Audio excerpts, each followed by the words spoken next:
You can change the world, they say, with a gun or a flower. They say the flutter of a butterfly's wing in Cradley Heath can change the weather in China. Not that you'll see a butterfly in Cradley, not anymore. Nor here, Broad Street, Birmingham. Here, concrete rules. It's all changed now. Even in the Ace Agency. I mean, daft, innit? The boss, me, Liz Parker, spinster of the parish, and likely to stay that way. Owner and operative of the Ace Agency. Detection, debt collection, adultery observed, adultery exploited, insurance claims validated, insurance claims invalidated, missing things, missing wives, missing lovers, missing anything really. Fraud, the usual stuff. You'd never know from the outside. The Spice Emporium shut up shop, and the purveyor of dubious magazines is in the slammer for the usual reasons. Only the Ace Agency left, top floor, and who knows how long for. Inside, a rotting building seen better times. Outside, crimes just waiting to happen. The city, Brum. Damn. Hold on, I'm coming. Oh, where the hell is Mickey Antrobus? He was supposed to open up. Yes, Ace Agency. All services, discretion assured. Can I help you? Rosemary Martin as a confidential agent in Fire by Nick McCarty. Fire. Oh, damn. Typical. Can't rely on Mickey Antrobus for a damn thing. You want anything done, do it yourself. Typical. Right, Liz. Kettle. Right, like gas. Kettle on. Tea. Oh, tea. Bring in tea bags. I told him I'll lay £1 to a pinch of snuffy. Don't do it. Oh, blast. Letters. Oh, more wasted trees. Bin. Oh. Ace Agency. Don't hang up this time. Tell us your problem and maybe we can help. You there? I would like to speak to Mr. Ace, if you please, miss. I know it is early. No, he's not in right now. Can I help you? Miss Parker, operative for the agency. If you'd like to tell me, Mr... Hadji Dimitriou. Oh, yes. Hadji... have you got another name? My friends call me Andreas. I am Greek from Cyprus. Right. Now, how can I help you, Mr. Hadji... Andreas? I need to talk to your man there, the boss. I am owner of a factory. I need to talk to your boss. You are? Oh, I see. Well, I thought it was only men who did the work. Well, apparently not. If I can help you, advise you. Oh, well, I suppose. Very well.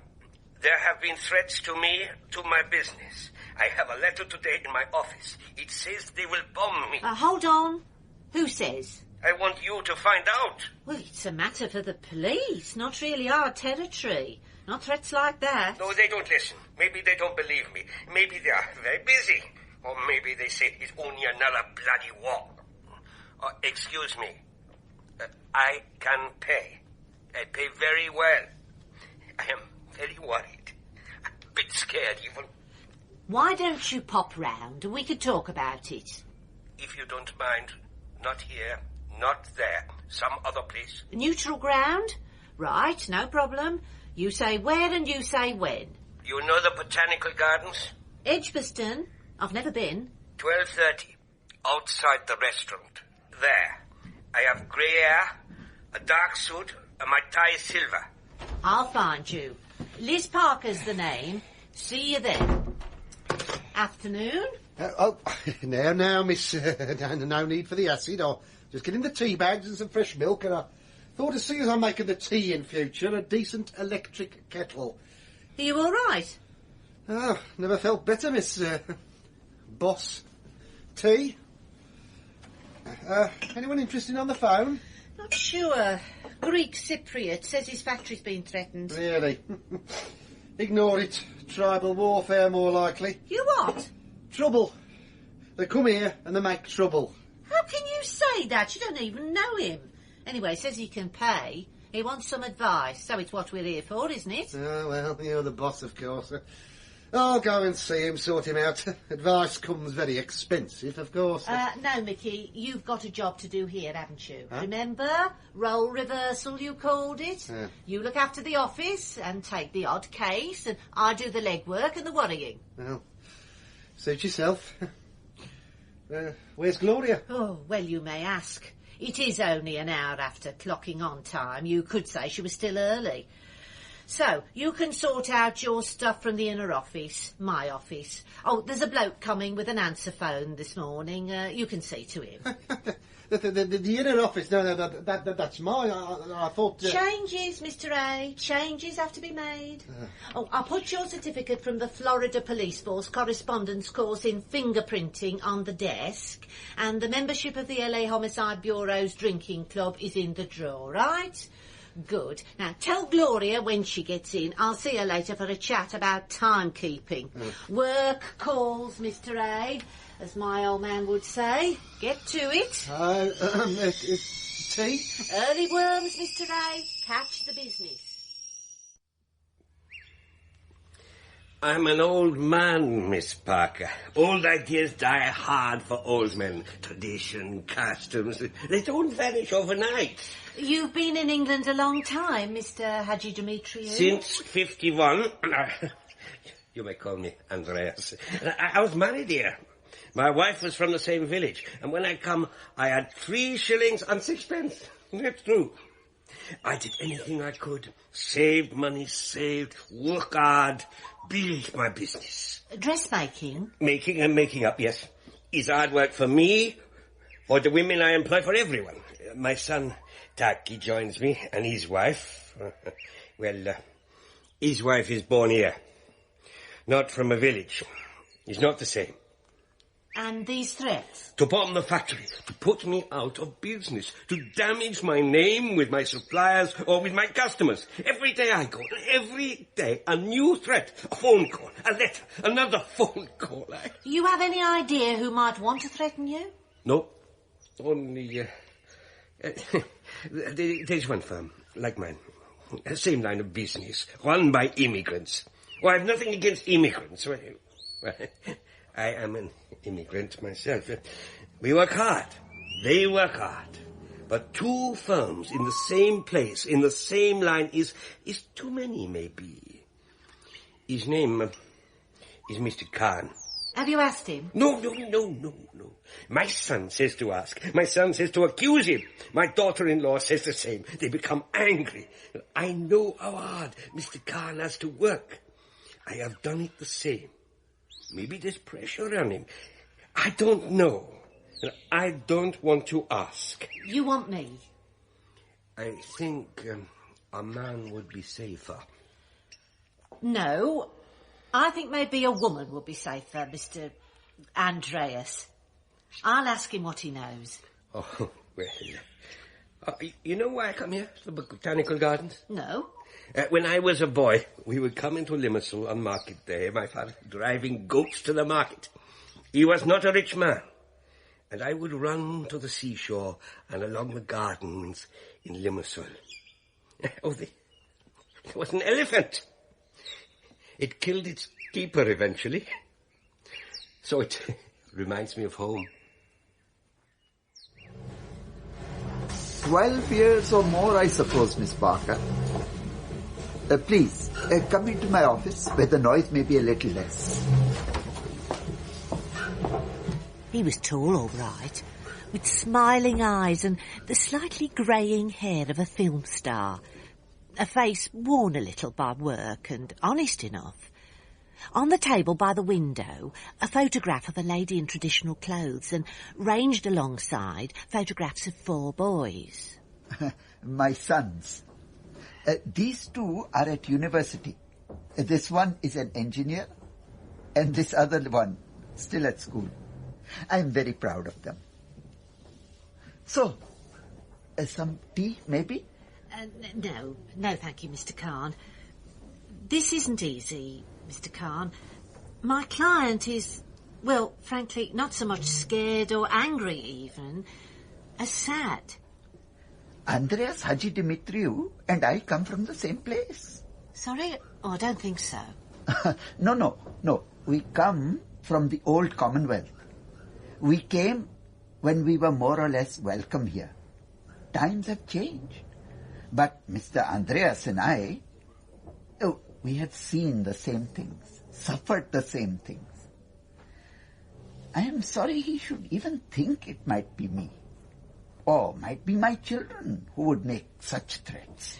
He is under pressure too from his son. And the wife, his daughter-in-law. Perhaps. You will understand that I have to check everything, every possibility. Have you had any threats? What's so funny? I am a successful man. Always there are threats for successful men. Jealousy, I suppose. Of course. Will you please tell your client that I have made no threats? That should I hear of any, I will tell him at once. That I would be sorry if he was hurt, not least because he was kind enough to give me some help when I began. Tell him also I respect his reluctance to ask me to my face. And any time he wants to take a cup of tea, he will be welcome here.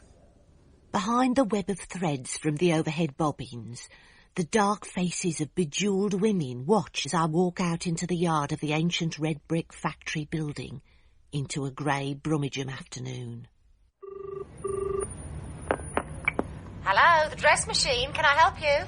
I wondered if Mr. Takis Hadjidimitriou was there. He's out, as usual. This is Mrs. Hadjidimitriou, his wife. Can I help? I wanted a word with your husband. Can you tell me what about? His father. Look, maybe it'd be best What's if we the old met. man done now? Well, I think if we could talk. Are you and your husband at home this evening? Or a pub or... Who are you? An investigator, a private... Detective? You're kidding. He's nuts. If we could meet. I'm not sure what to make of what he's told me. Oh, God, he says he's getting threats, phone calls, he says. It's all in his imagination, honestly it is. Just wait till Tacky hears this. Can we meet and talk? You're wasting your time. I don't think we're paying. This is down to him. Right. So? All right.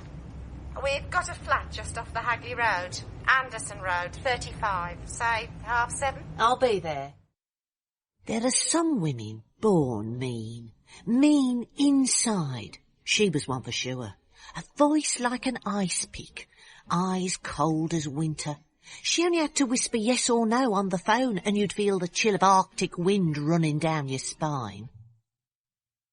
I've told you, we've both told you, he's imagining things, wasting your time.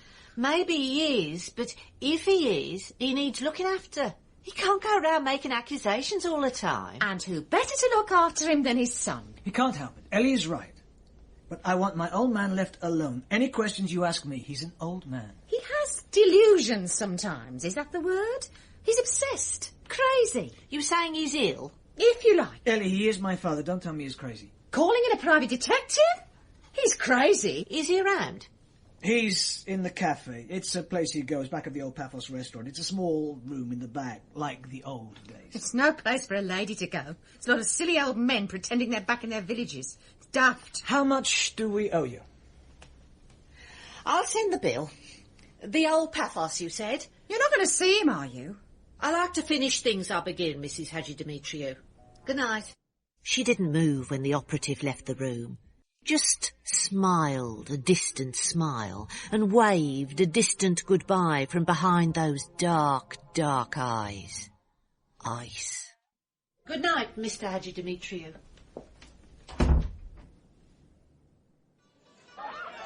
Across the room, under the strobing lights, a dark man danced.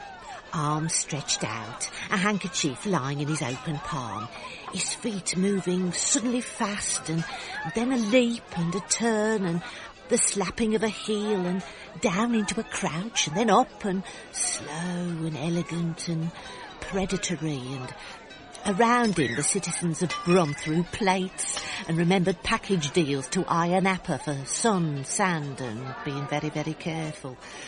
Or any one of those overblown resorts of the beautiful island. I waited while a waiter checked to see if Andreas was at home to me. I don't mind admitting I was cross. If you like to follow me, Miss... Parker. Through the curtains at the back, past the kitchen, and the smells of souvlaki, mezes, rigani, into Old Cyprus, I suppose. Old tables, some straw-bottomed chairs, battered backgammon boards, and a television high on the wall, silent. 4 or 5 men with tin trays in front of them, holding tiny coffee cups and glasses of iced water. Miss Parker, you will take coffee and a brandy? 5 things, maybe. Coffee. Sugar? Please. Dimitri, Enrico. It's amazing, this place. Oh, it's a taste for us of the old place. Backgammon, cards, coffee, Greek music. Now, Miss Parker, you found something? I found a very nice man from Pakistan who assures me it is not to do with him. He seems to like you even. He will be glad to take a cup of tea with you. I'm glad. I like him. I didn't want to think what I thought. You have the letters, the threatening notes. No. It was always on the telephone, always. You said... No, I was a little confused, upset. Always the phone. I think maybe you've been wasting my time. I'm not exactly chuffed. I assure you, Miss Parker... I am not able to help, Mr. Hadji Dimitriou. I suggest you take a rest, eh? Just have a holiday. Leave the business to the family. Good night. Dad, I remember distinctly. I asked you to get some more washing up. Oh, you never remember a damn thing, do you? I'm sorry. I've said I'm sorry. Go down to the shops and get... Oh, you remember to get in the chicken, don't you? I'm sorry. Oh, all right. Now, where was I? Oh, yes, Gloria. Well, then, she did get in the afternoon. All smiles and apologies. Dad, you listening to me? You fired her? I couldn't. You couldn't. Star, did you mean to go on, me wench? That's the way on it. Here we are. Chicken and chips, just like you like them. Oh, did you bring in a jug of ale? There's a can in the fridge. Oh, nuts. Cans. I'm worse than bottles. And I'm worse than a decent jug. Drop of real stuff. Oider's best. Not this pasteurised nut. Yes, Dad, I know. In the fridge door. Oh. So, tell us about this old bloke, this Greek bloke. I told you, Dad. Delusions. He's a time waster, Dad. Pain in the... Mr. Antrobus is going to laugh at me for even bothering to look. Oh, yeah. Well, we all know what a great success Mr. Antrobus was. Even let you take him over. Did you think this Greek was romancy when you first met him? No. So, first impression good. Then you meet him. What then? He was very plausible. Well then? He changed his story when I asked for proof. Liz, everyone changes stories. Old men forget things, right? Might be some detail. It might be the washing up liquid. Never the important things. Here, pass us a sauce with it, Liz.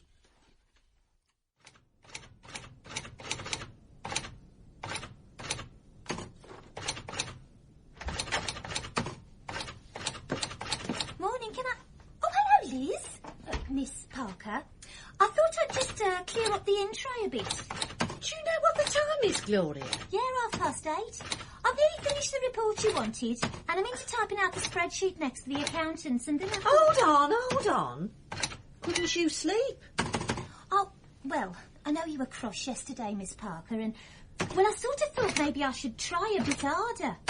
I mean, the days of Mickey Antrobus are sort of, well, pretending I was a secretarial help are dead and gone, right?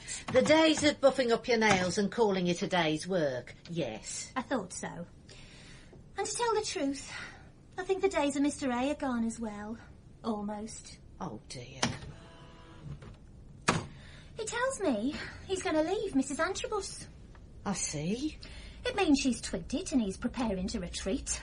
Dump me. I think maybe it does, Gloria. A woman gives the best years of her life to men. Oh, it's no use knocking them, Gloria. He can't help it, can he? Hormones. Has he promised you anything? I had a friend once. I remember a summer. It was a long time ago when tennis clubs had dances in the clubhouse and we wore wide frocks and cotton gloves, and a kiss in the bushes was as much as anyone dared without getting a reputation for being fast, you know. No, I don't. I wish you were like that now. He left town. I learned after he had a wife and kids in Shrewsbury. It sort of, well, like you say, Gloria, men. And talking of men, where is he? Oh, he just nipped out. Getting the milk in, he said. And some digestive biscuits and a few... Spare me! Apples for the teacher. Oh, it's not going to help. I told him it's a waste of time. Any messages? Oh, he took a call. Didn't say what about, though. Right. When he comes back, send him in, Gloria. And thanks for coming in early. It helps. I'd never have guessed she could type. She spent a year, more, sitting on the edge of his desk or in other places, looking decorative. Coming to the office for some typing meant something other than secretarial work, and there she goes, like a dingbat out there. Women have hidden depths, don't they? Yes, enter. Miss Parker. Good morning. Tea, biscuits? Sit down, Mickey, and stop this rubbish. It gets you nowhere. Now, I'd like to know about that phone call you had. Phone? Oh, no, nothing. Private calls in office time, Mr. Antrobus. As my old dad says, if in doubt, cards. You're joking, of course, huh? The phone call, well, yeah, it was an insurance job, nothing interesting. I told them we didn't do much insurance work. Tell me. I'll make up my own mind what the agency does now, Mr. A. Well, small insurance company faced with large claims, want someone to check out the truth. Never easy, and not much in it. It's a fire. A fire? Where? Small warehouse, workshop, dressmaker's place. Greek Cypriot? Andreas Hadjidemetriou? Well, yeah. Get the insurance company. Huh? Tell them we will be delighted to act for them. Well, what you waiting for? Action, Mickey, action! As your mother would have said, the early bird grabs the gobful. Shift. Right. Midland Union Insurance. Need to be sure, of course. You can understand their worry. Listen, love. Our job, put the fire out, secure the premises, and then check for suspicious circs. We have a special team already standing by as soon as I tell them it's safe to go into. Oh, yeah, right. It's not safe then. Will they be able to reopen it? It might, if it was totally rebuilt. It's not safe, not as it stands. These old places are a fire risk. They block the exits, don't check the wiring. It's always the same. Cut the corners. Damn lucky there was no one inside, or we'd have been counting the body bags, more than likely. Hello, Hadjidemetriou? Mr. Hadjidemetriou, this is Liz Parker, Ace Agency. I'd like a word with your father. We all would. He's gone missing. I suppose you've heard about the fire? I wanted to talk to him. Ask him to call us, will you? He's got the number. Hold on. Was the building insured? Yes, of course it was insured. Recently? Hold on. My wife wants a word with you. Right. Now you listen. It was insured. He might have been losing his grip, but it was insured by the old man and it was done recently for the market figure, okay? You're not working for him, are you? I'm doing a job, Mrs. Hadjidemetriou. For the bloody insurance company. If they think they can wriggle out of paying up the poor old man, they can think again. Why do you think he's gone off? His life's work down the... Just leave him alone. Well, well. I think I might just know where to find him. He'll keep. Across the street, the dark outline of the gutted warehouse, the soft lights of old street lamps, the cars parked like whales along pavements, broken curbs, graffitied walls, the hideous scrawls that say, I am, I exist, this is me. The signatures of the dead beat, the defeated, the stupid and the sad, that adorn all the city in mindless scrawls. Kilroy was here.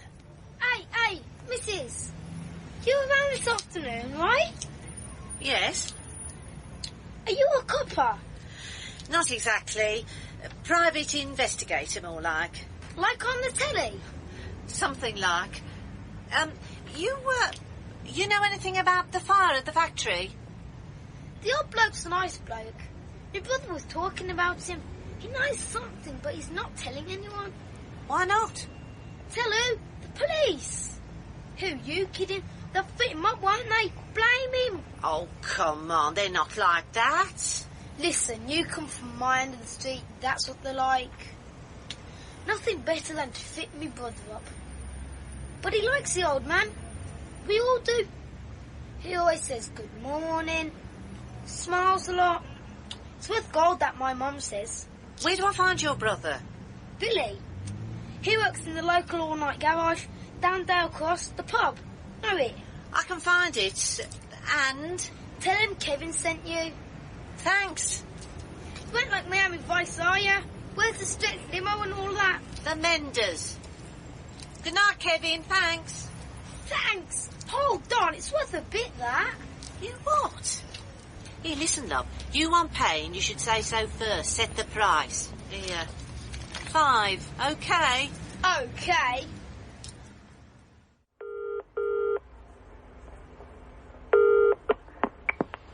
Ace Agency, investigations, debts collected. Yes, Gloria. Is he there? Not exactly, no. What does that mean, exactly? Well, he got a call from her indoors. She fell over a rug or something. Broke something, I hope. Now then, Gloria.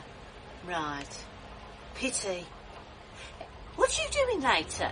Tonight? Nothing, why? I thought we might do a bit of legwork. And add a job for Mickey. I'll do it. Interview a possible witness. See you after that, OK? Say 8:30. You sure, Liz, this is the right thing to do? 2 women on our own. Scared? Oh, I don't know. No, I don't think I am. I never have been scared of men and what they can do to you. It's not much more than you expect anyway, is it? Down past the pub, the corner and the garage. Is that where the kid is, Billy? He said he saw a bloke trying to get into the factory. Says he saw him after he'd reported the fire before the brigade arrived. Billy says he yelled to him and the bloke sheared off, he said. And you want to see if he comes back to the scene of the crime? Oh, he'll come back all right. I know who it is from what Billy told me. He'll come back all right. Now, pull over down the side there. Put the lights out and wait.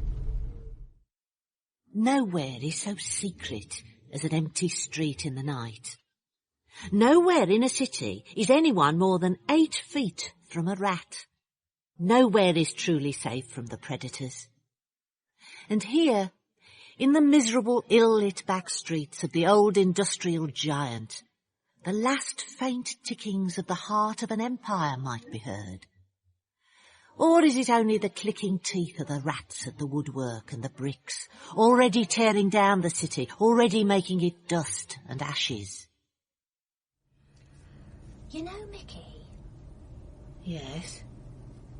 I was supposed to see him tonight. You know... Oh, your business, Gloria. Nothing to do with me. I stood him up. The story about his wife was a fib. He's hanging around the foyer of the Odeon right now, eating popcorn and trying to look as if he isn't there. I don't know why you do it, Gloria. You don't have to. Oh, come on, Liz. I'm on my own. I'm not as young as I was. How old are you? Nearly 32. What's so funny? On the shelf, is it? Gloria, you're not an old woman. You do yourself down, don't you? Pretend you're stupid half the time. Pretend you're helpless. Are you? Mickey likes that. He's scared of women, always has been. He was always scared of you. He's scared now. Did he send you to talk to me? No.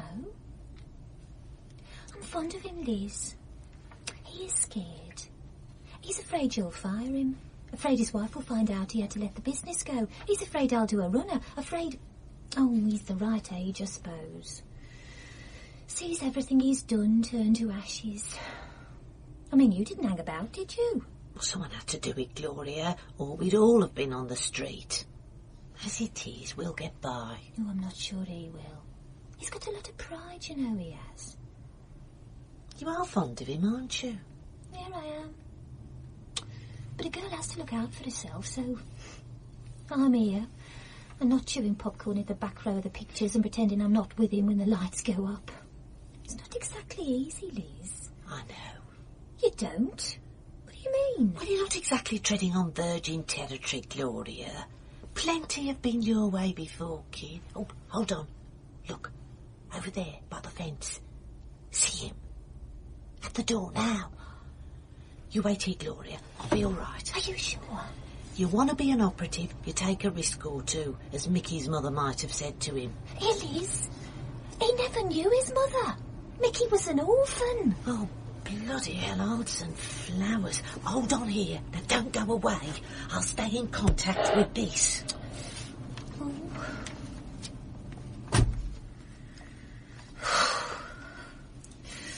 Blooming cold, I know that.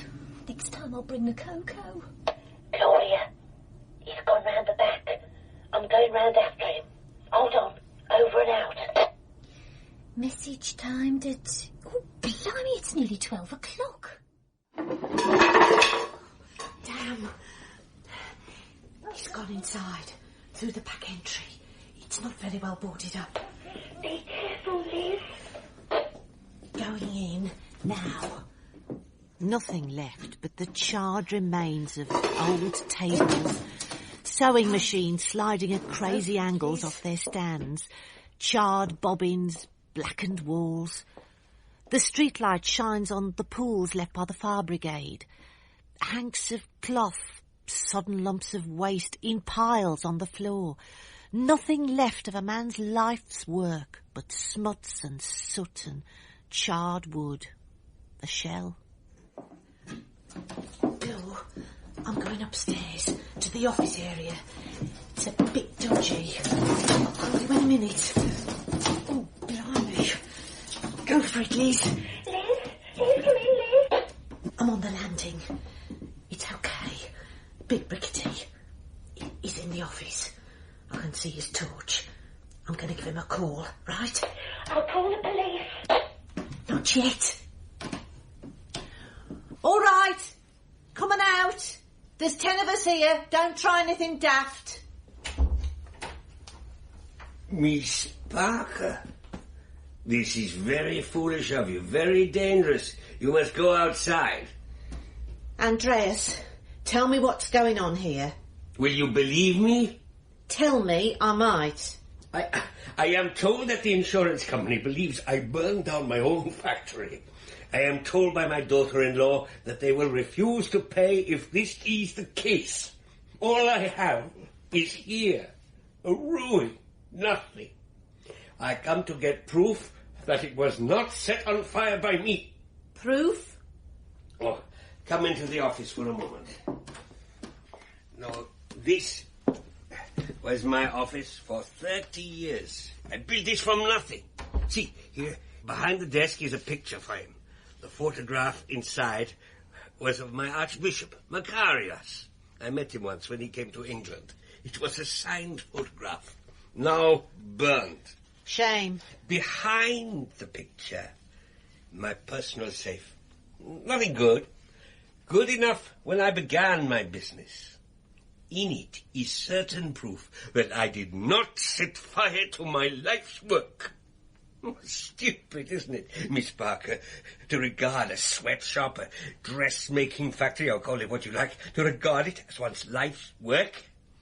It is all I have had. The proof?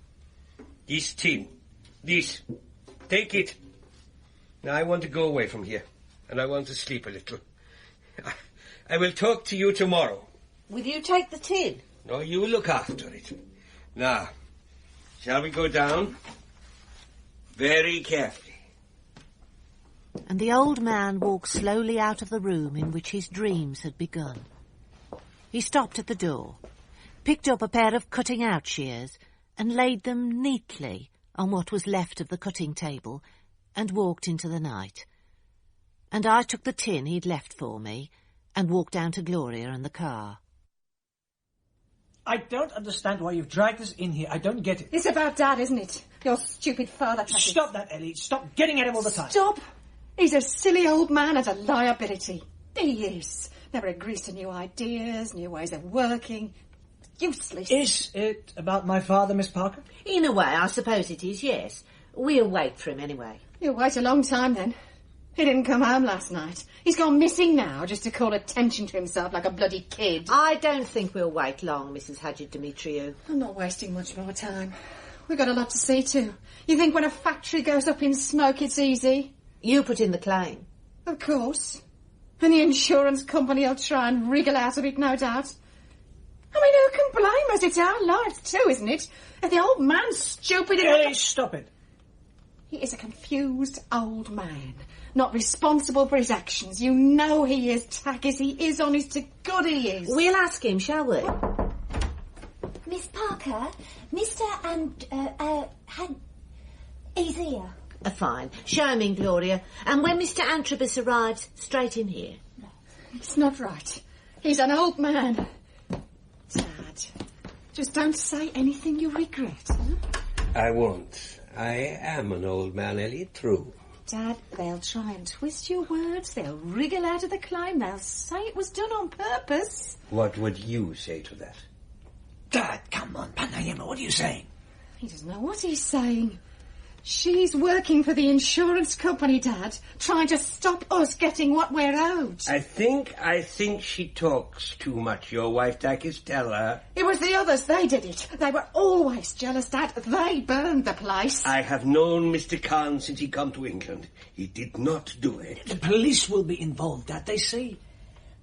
Well, some people say you did it.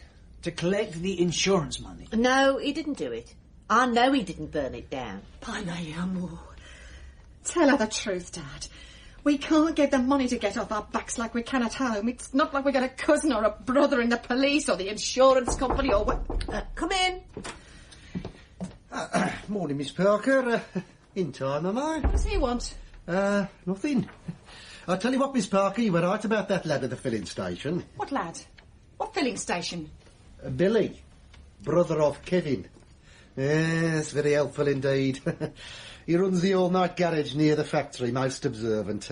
I wrote it all down for you, Miss Parker. You'll find it all there, I think. I want to see that. In good time.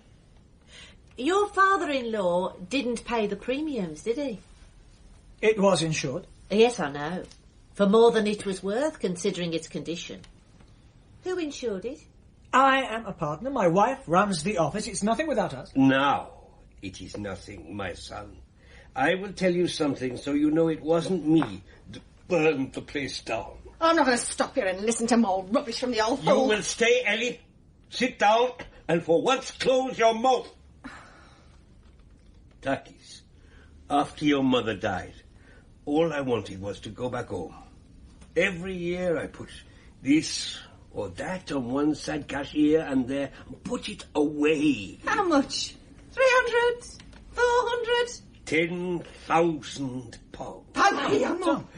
I didn't tell you, Taki, for she would have taken it and wasted it. It was for my old age, for me to go home, to retire, to be happy in the sunshine, in the coffee shop. So, Where is this amazing £10,000? Which bank? No bank. Show her, Andreas. Here. One tin. Burned, as you can see on the outside. It was in the safe behind the picture of Macarius in my office. And in it was £10,000 in notes. Now, what do we have? Look, can you open the tin, Mr. Antrobus? I think he finds it hard. No. I shall do it. You see what's inside it, Ellie? Tip it up, Mr. Hadji Dimitriou. Empty it. No! Ashes! Just ashes! He didn't fire the building, you see, Ellie. He had everything to lose. £10,000 in an old safe. Ashes. You and Tacky, on the other hand. You stupid bloody old fool! It wasn't me! Nothing to do with me! Well, it's funny you should say that, Mrs. You see, the lad at the filling station distinctly remembers selling a gallon can to a bloke who had a lady in the car. Long black hair, he said. Slightly foreign looking, he said. Even heard the name she called the man. Takis, she said. Loud and clear. Takis. Bring some cigarettes. Billy is a very good witness. Nothing to say, Mrs. Hadji Dimitriou?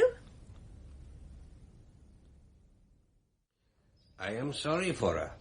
I'm sorrier for your son, to tell the truth. His mother warned him when he came home first with her. She warned him, but he would never listen. Now he has his own bed to lie in. And you?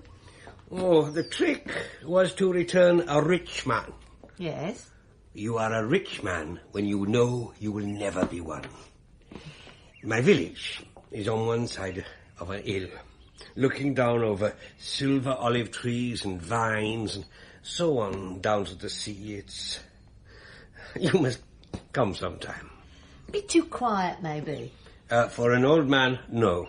Will you go? I want to sit in the courtyard of my family house and to drink coffee with old friends. I will go. I will have sunshine and white walls of my own house. The children shouting in the village. The trick is to say enough is enough. Takis and his wife can make what they will of what is left. They don't know yet. Mr. Khan always admired my house. This morning, I sold it to him. For cash, of course. Change the world? Fat chance. You get out there in them streets and you look at it and wonder where to begin. Dirt and poverty, cardboard cities and greed, glitz and diamonds, anger, violence, cruelty, dog eat dog and child eat father. What's the difference? And while they're there stalking the streets, there's a place for us and all. The Ace Agency, Broad Street, Brum, me and Antrobus, and even Gloria. Take on the world, us, and never be surprised. That's the trick. And save. For someone, some victim, some frightened man or woman, some eager client. The hint of a dream, even. A house, a seat under the vines, summer flowers, swans by the cut, of a warm day and the drowsy humming of a bee in the long grass. Youth, even. We'll be there, all right. Yeah. In Fire by Nick McCarty, Liz Parker was Rosemary Martin, Antrobus Terry Malloy, Gloria Claire Falconbridge, Dad Roger Hume, Andreas Ian Lindsay, Takis Kim Durham, Ellie Patricia Gallimore, Mr. Khan Renu Setner, and Kevin Philip Malloy. Other parts were played by members of the cast. Down they came, faster and faster, and then up and over the switchback roads out to La Jolla. The shore, the sea and the spray caught her imagination as he drove faster towards the Pacific. In the trunk, a body, fresh killed. Overhead, the bright night sky and the glittering sharp lights from 1,000,000 stars. Beyond, the ocean, dark, deep, dangerous. A place for monsters, crawling things, and sharks. Bit like Briley Hill, really. Oh, Dudley, you don't believe me? In my business, everyone's a shark till he's proved to be a pussycat. Then we can't all be private eyes, can we? Now this is me, Broad Street as was, and us up for demolition and all. A few more sharks making a killing, no doubt. They do 3 things, I hear. Swim, make baby sharks, and kill. Yeah, it's just like Dudley. Rosemary Martin as a confidential agent in Sharks Have Pearly Teeth by Nick McCarty. Sharks have pearly teeth. Anything? Nothing you'd want. Well, bin 'em. Gloria in yet? It's only 9:30, Mr. A. Give her a chance. I don't know why I pay her. I do. It's not for her typing speeds either. Nice girl, though. Been a bit moody just lately. I thought you were supposed to be out at the factory. Where is it? Netherton, yeah. Right. So what are you doing here?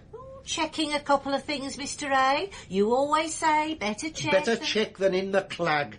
No need to get sharp with me, miss. I'm not in the mood for it. And tell Gloria I want to see her when she bothers to call. That industrial espionage case, has he paid? It's hardly industrial espionage. A leak about a few quotes. It's not going to break his bank for him. Yes or no, Miss Parker? The principal, no. The retainer, yes. Any chance of an advance on the final payment, is there? Are we short? Well, I'll put it this way. I'm hemorrhaging cash all over. What do you think? Percy might, if I ask. Percy? Who's he when he's at home? The boss. The bloke who hired us to find out who was leaking tender prices. Oh, pally, aren't we? Oh, he and I, well, shall we say, have a mutual regard. Now, watch yourself. You know what happened last time a bloke come into your life? Trouble can come to a young girl like that. Mutual regard. Flattery, Mr. Antrobus, is going to get you no place. It's nearly wrapped up, any road, as good as. Just sorting out the expenses. Well, don't stint us, Miss Parker. Telephone calls, stamps, refreshments while on observation, the lot. He can afford it. He can afford us, he can afford the cost. As my old mother used to say... Morning, all. Afternoon. When you've got a minute, Gloria. Well, I'm only 10 minutes late. 35 minutes past. Yeah, well, I'm always in just before past, so it's only 10 minutes, isn't it? The day starts at 9, Gloria. Didn't he ever tell you?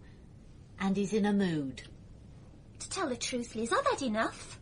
I mean, a girl can throw herself away on such as Mickey Antrobus for too long. Lose other chances. Or you have to grab what's going while you can. That sounds like his mother. Oh, there's a client hanging about outside, trying to look as if she's not here. Shy, I think. And she looks... great. I could spit. She's on the landing, plucking up the courage to come into the madhouse. Oh, I'll go and see his lordship then. And she walked with that shimmy in her step that only her and Marilyn could do, into the inner office, where Mickey Antrobus would soon be driven wild with desire, if he's not too worried by cash flow and the lack of it, which he usually is. Out on the porch, the fireflies danced, and there was the distant sound of frogs making more frogs in the swamp. A shadow moved outside the frame door. A light went out.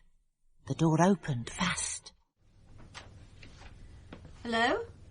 Are you looking for us, are you? Ace Agency, can we help you? I'm not sure now. I mean, maybe another time. No. No time like now, love, if it's trouble. You can talk. I've got 5 minutes before I have to go out. I won't charge you unless you want us to take it, whatever it is. I can't say fairer than that. She was pretty. No, she was more than pretty. She was beautiful. The long black hair like night, the eyes a pure, sharp, almost chilling blue, a mouth, well, she was lovely. even though she was scared about something. She was 20, whatever it might have been, and she made you glad to be a woman and sad for a past long gone. Oh, I never expected a woman. No. Well, I'm one. So, let's get down to it, shall we, love? Now, I'll really have to go out in 5 minutes, but we can make a beginning. Oh, I can't afford it. I better go. Talk first. We'll see afterwards, OK? Oh, I don't know where to begin, really. Seems daft. Weak in a way. Sex. Boyfriend, girlfriend, husband, lover. Money, theft, loss or expectation. That's about it. Take your pick. How about money, debt, threat, violence, prostitution? Grand slam, you win. You serious? Name? Christine. Christine Holmes. You remind me of someone. Oh, don't matter. Go on. I'm on my own, right? With the little boy, Tom, right? I need things I can't get. I get bugger all allowance. You know how it is. Loans now, not payouts. I mean, I can't pay me rent and food and everything. He's too little to be just farmed out. So I can't work. That happened to me, right? Sure. Easy now. Sit down. Well, you see these ads. Lend you up to thousands without any... what do they call it? Security. They do it all. Lend you. And you pay back what you can, and then you find you can't pay back even the interest. And you're in it over your head, and what the hell do you do if you can't get out of it? Borrow more and more. Before you know it, there's a man round with the tally man. And he has with him a very large and hungry Rottweiler, and he takes... well, he threatens to take every stick of furniture you've got on the HP and haven't even finished paying for. Oh, useless stuff. Stuff you need. A bed and cot blankets. Stuff you need. It all goes. Unless... Unless? To stop your goods being... what did he call it? Distrained upon? Distrained upon, right. To stop this neighbours seeing... keep some of the things together. To even just to hold on to the bed and the stove, and I can't even. He took that bloody dog over to our killing. I screamed at him and then he just laughed at me. He said, well, never mind. He said Mr. T had a proposition. To cover the interest on the debts, I could entertain some of his clients. I see. Entertain. Mr. T? From ZF Associates, I suppose. It's the firm I borrowed the money off. Not FN Loans, nor Enjoyment Company? No. And Mr. T wouldn't be Mr. Tadman, would he? A Mr. John Tadman? How do you know that? Because it's a small world, Christine, and because you have just given me another piece of a jigsaw, and because I am sick to death of the sound of that name. I can't go to the police. I can't prove anything. If I did go, they'd know. And that bloke with the dog, oh, he's nuts. He is. Honest, he is. An accident, he said, could happen to Tom. Oh, I can't risk. Oh, I don't know what to do. I really don't know anymore. Where are you from? You won't know it. It's in King Street, in Blackheath. I know Blackheath, my home patch, kids. Now, I'll come and see you tomorrow, OK? Oh, I can't afford... I mean, I don't have any... Well, I can let you have the child allowance if you like. Look, I just want them off me back. That's all. Oh, we'll talk about that later. And mind how you go now. I don't care. No. But Mr. Antrobus, she is desperate. Miss Parker, that is the human condition. Desperation is what it's all about, right? Now, I'm sorry. No, I'm not. I'm not even sorry. I mean, this girl, whatever her name is, gets up to her ears in debt, HP, rent arrears, has a kid on the side and expects the state, you and me, to keep her. He's offered an alternative, just to keep the interest paid off. Just that. To become a tart. Miss P, your good nature sometimes gets in the way of your good sense. The answer is we do not take on welfare cases. No. There's others. Oh, there are plenty of failures in this world, Liz. It could be you next. Me? Me? Me? Oh, Liz, there's no chance. There's hundreds out there wanting the glitz and the glamour and thinking other people can pay for it. This is a nice girl, scared, sick and desperate.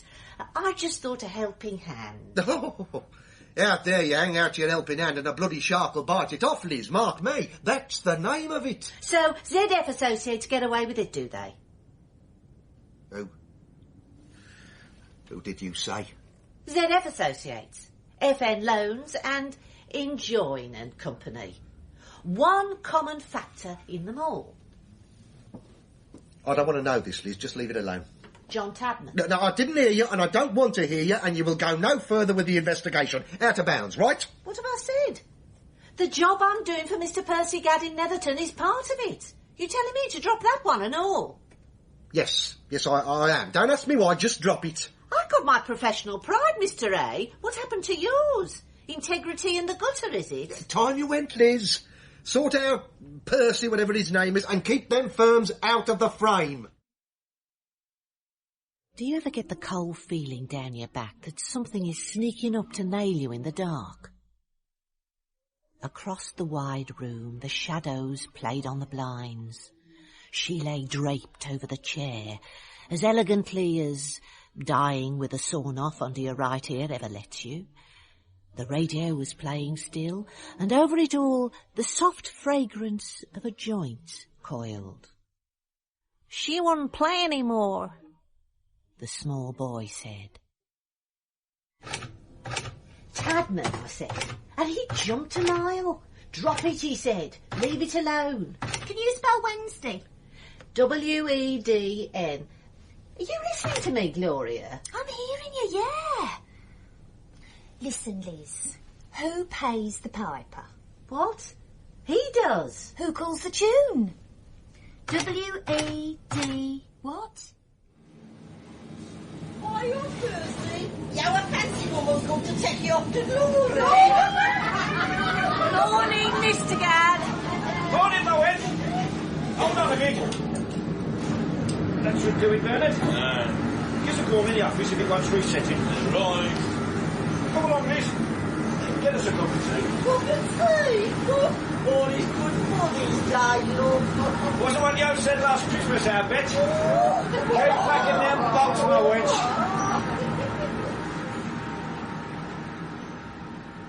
I like it, Liz. Yeah, I know every time you can't get your hands mucky, you're not going to gain respect. I've done it all my life, my wench. Until I'm took, I suppose. Yeah. Well, my dad says you're all right. Joe Parker. He used to have the best kit of birds for miles around him. Does he still have them? Never. My mother hated them. He was in hospital with a hernia one year, and she took and gave them all away. He died at the heart after. Then she died, and he had nothing. And you? I come home. I had a little place in Wolverhampton. It was my own, at least, but, well, he's my dad. What could I do? Not a lot. Right, my wench, this business. Lot of family in this works, isn't there? I tried to keep them off the streets. Why not? The way I see it, I've been in and out the last 3 weeks, and I've looked and checked and talked and watched, and we both know that when you tender for certain jobs, you've always got them in the past, and now you don't. And you know your tenders are undercut by what, 10%, 8%? Enough to make the difference, huh? It has to be a leak at the office end. Well, they do the tenders, the letters and the specifications and all that. I'm not going to like this, am I? You never were going to like it. People don't like the truth. Right then. You're going to point the finger? I'm going to take a ride around, watch someone, make sure. Then I will, yeah. I think I'll come with you, Liz. Get out of this place for a bit. See what I'm paying for. Up to you, of course. Won't like it. Sitting in the bleak shadows, they watched. Sitting in the smoky corners of bars, they watched. Leaning on coffee-swilling tables, they watched. They swim up out of the cold depths and smile and take what you've got. Money, honesty, truth, life even. and smile the pearly smile and sink back into the slime where they live. Sitting on the edges of your life, waiting. Right, first stop. Where? Across the road, Bookie's shop. He'll be here about now. Oh? You'll see, Mr. Gadd. Percy. I never expected to like it. Hold on. See? Where? Peter. Not him. Hold on, just hold on. It'll kill me, sister. Hold on, Percy. This is my job, so hold on till I'm sure. Then you can have your say, all right? He's coming out. That was quick. And he's angry. See? Checks his watch. He just has time to make the next one before the first race at Lingfield. How do you know all this? Research. Knowing what to look for. Find the weak link, find the leak. It's simple. Find a man with a weakness. Booze, women, gambling. Oh, here we are. Across the... Look. Past the flower shop. See? On the corner. Here he comes. Dear brother-in-law. It's going to be the same again. He goes in. Straight out. And the manager, by the look of him. No credit, you see. He seems to have used up his goodwill as your brother-in-law. He needs some more cash. So let's go see his banker. Exciting, is it? If you're not involved, it may be. If it's not family, I suppose. Here we are. Just park up here and you can see. He's just coming out of the... Blimey, they are shift inside that door. Right, hold on. And you. First door. Name? Gotcha. FN Loans Limited. FN Loans? I've been lending him money to feed his particular weakness for months. He's up to his armpits in it and sinking fast. But why them? It could have been ZF Associates or Enjoin Loan Company would do. Your brother-in-law chose FM. So what? Can I use your phone? Listen in. 9 for an outside line.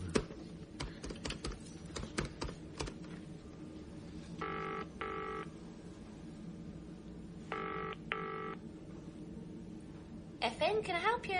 I'm phoning from the council. It's a random check on refuse clearance. Customer service, you could say. I wanted a word with Mr. John Tadman, please. Oh, Mr. Tadman won't be in until this afternoon. Can he call you back? No, that won't be necessary. I'll go down our list. Thank you. Mr. Tadman is a board member of the company who consistently underbids us. Right. Wonder why? Tadman is also the owner of FN Loans, ZF Loans and the rest. Now, what would you think your brother-in-law is offering him? Miss Parker, you're way off bad for a wench. So, now what do I do? About John Tadman? Not much you can do. He's got his finger in that pie.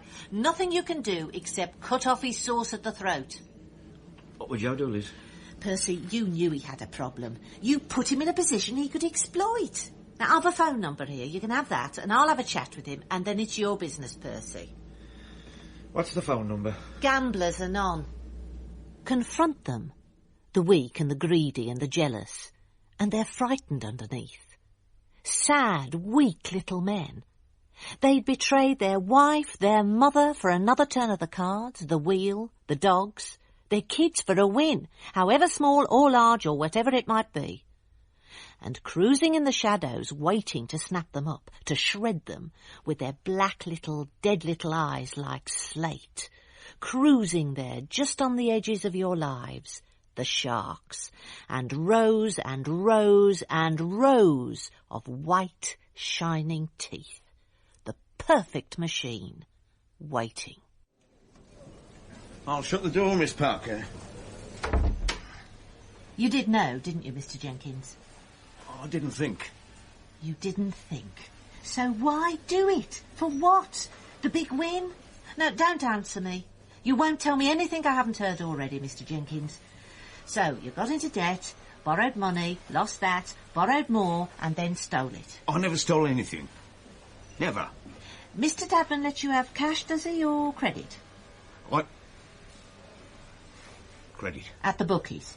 I'll get credit. Got credit. Look, Miss Parker. I thought you were an accountant. Percy said he was just checking our systems out, that's all. I never knew. Cover, Mr. Jenkins. What did you have to give Tadman to get more credit? I know what you gave him. I want you to tell me. Details of the tenders. Percy doesn't have to know.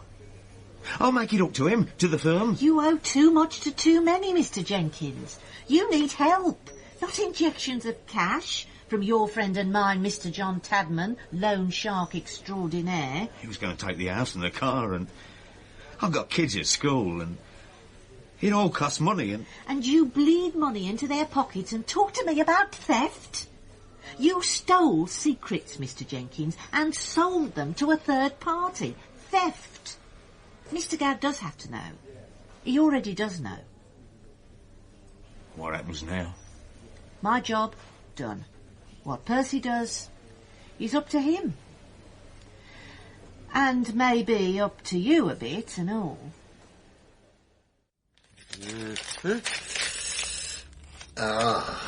Money, Miss... As my old mother used to say, a job is never done until the cash is trousered. Very good. Percy is a payer, an example to us all.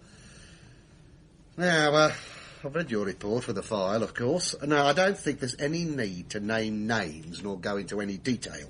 But doesn't your mother always say... I know what I say. It does no good dragging a man's name through the files for the sake of it, does it?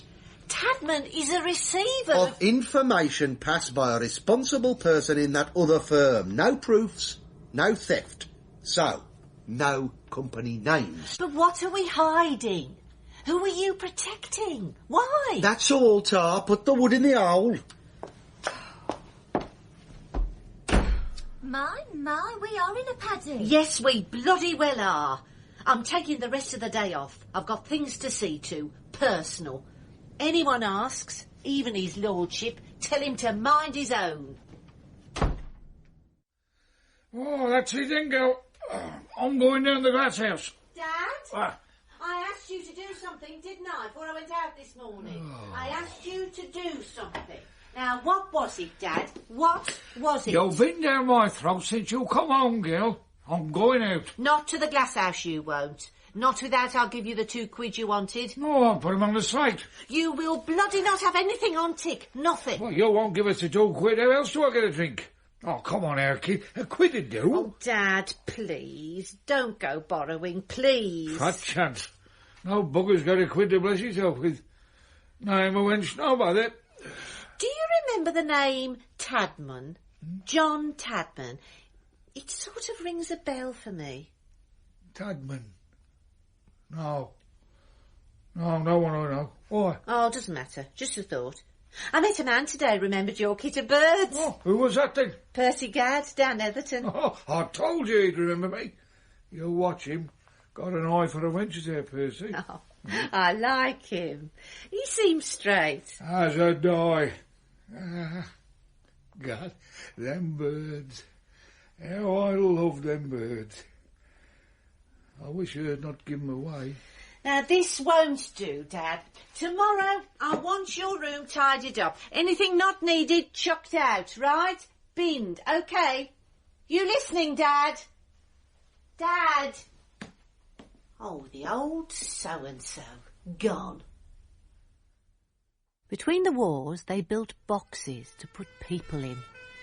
In the backyards, concrete, soot, roses, and a dilapidated shed. In the front, a privet hedge, and the debris of the local chippy. Christine Holmes. Your Mr. Love. Gone. Took away and... Hey, what about the kiddie? Oh, I heard she took it down the welfare. Bloody daft thing to go and bloody do. What did she do? Where's she gone? Well, put it this way. She was a nervy person, and there's not a pill left in the house. I know, 'cause I found her. I was collecting for the club clothes and such. The back door was open. I called the ambulance. Millie's got a phone. I used it. Hey, who wants to know anyway? A friend. Where were you when she needed you, eh? Oh. Yeah, the noise last night. I swear I never heard anything like it. I said to Adjo, I said, get out and take a look. Yeah. So did he? Turned over and went back to sleep. I looked. It was the collectors come. A great big dog. Not a Rottweiler. Right. And a van and all her stuff going in and her crying and the kiddie crying. And they left her nothing. You saw, didn't you? Ah, not a stick left in the place. What was the name of the firm? On the van? Oh, hold up. Big letters, F, N? FN? Yeah, that's right. There was a fat bloke at the wheel with slick back hair and a beer gut, and he tried to stop 'em laughing at her and threatening her. He seemed upset. Slick back hair? Yellow tie? Right! And someone said something about, Technonotisan. That's it. Like it was a nickname. Technonotisan, they said. Are you all right, me lover? Yeah. Where did they take her? Oh, they're all, someone said. They won't let anyone see her yet. They told us don't bother visiting for a day or so. Touch and go. Emergency. Yeah, OK. Tar. And when they come out of the shadows and make waves, it's only the small and the lone and the unprotected who get hurt. The rest take cover, hide, read the signals and stay stum. And the others? They get their heads bitten off and blood on the ground. Points, Tar. Hey up! Charlie! Billy! Our kids are boying! Get a shout in quick if all the purse snaps shut. They'll have points. Take for them, will you? Dad, I want a word. Not often we see you about the glass house. It's the same since they took out the mirrors and such. It was nice with cut glass tranclements and the rest of it. Now it's plastic, eh? And Formical and stuff. They're the same. You remember the doors? Etched glass, them were. Gone. Oh, cheers, my wencher. Oh, I needed a drink, that's the truth. I had a nasty shock. Oh, here. I had one and all. I was clearing out the rubbish like you asked. And I found this. Interest you, this will. Seeing as you was asking about him last night. It's a photo. Photo of who? That bloke, John Tadman, you asked about. No wonder you thought you knew him. You was at the grammar with him. That's it. That's it. Well done, Dad. School photo. Look, there's you with the pigtails. And That's him there. The little runt of a... Oh, God, we all hated him then. I remember one as didn't. That girl there, Tina. What girl? Her mother. Now, she was somewhat. Family known for being just beautiful. Oh, God, she was somewhat. Lovely. Pretty as you... I remember one time, I took her. We went on us bikes up Romsley, and there was... Well, she was, lovely.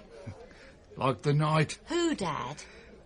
Black hair she had, and eyes the colour of blackbird's egg. Blue as blue and true as... Oh, Tina's mother was lovely. That's Christine Holmes. Holt. Her name was Holt. I'll tell you what, Tadman might know. He was keen even at school. He was keen on Tina. That's her in the photo here. Don't do her justice. I remember Tina Holt. She was beautiful. She went off to college after that summer, never come back. I've just met her daughter, I think. She calls herself Holmes.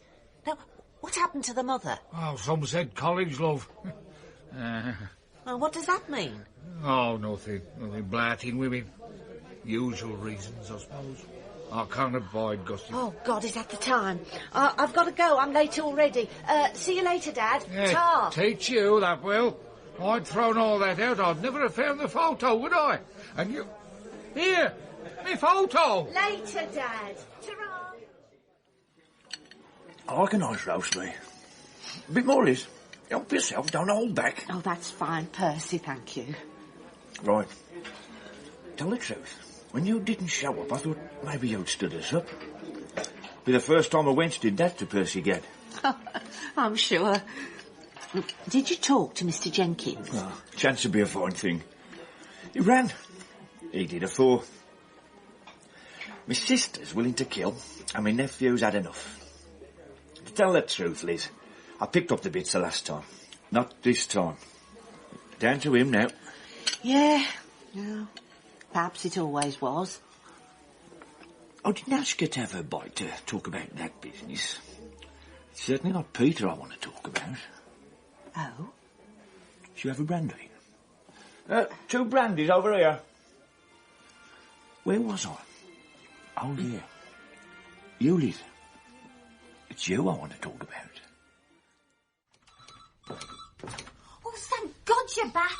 He's going nuts in there. I can't answer the telephone, type letters and take dictation all at once. Or even one at a time, Gloria, to tell the truth. Is he all right?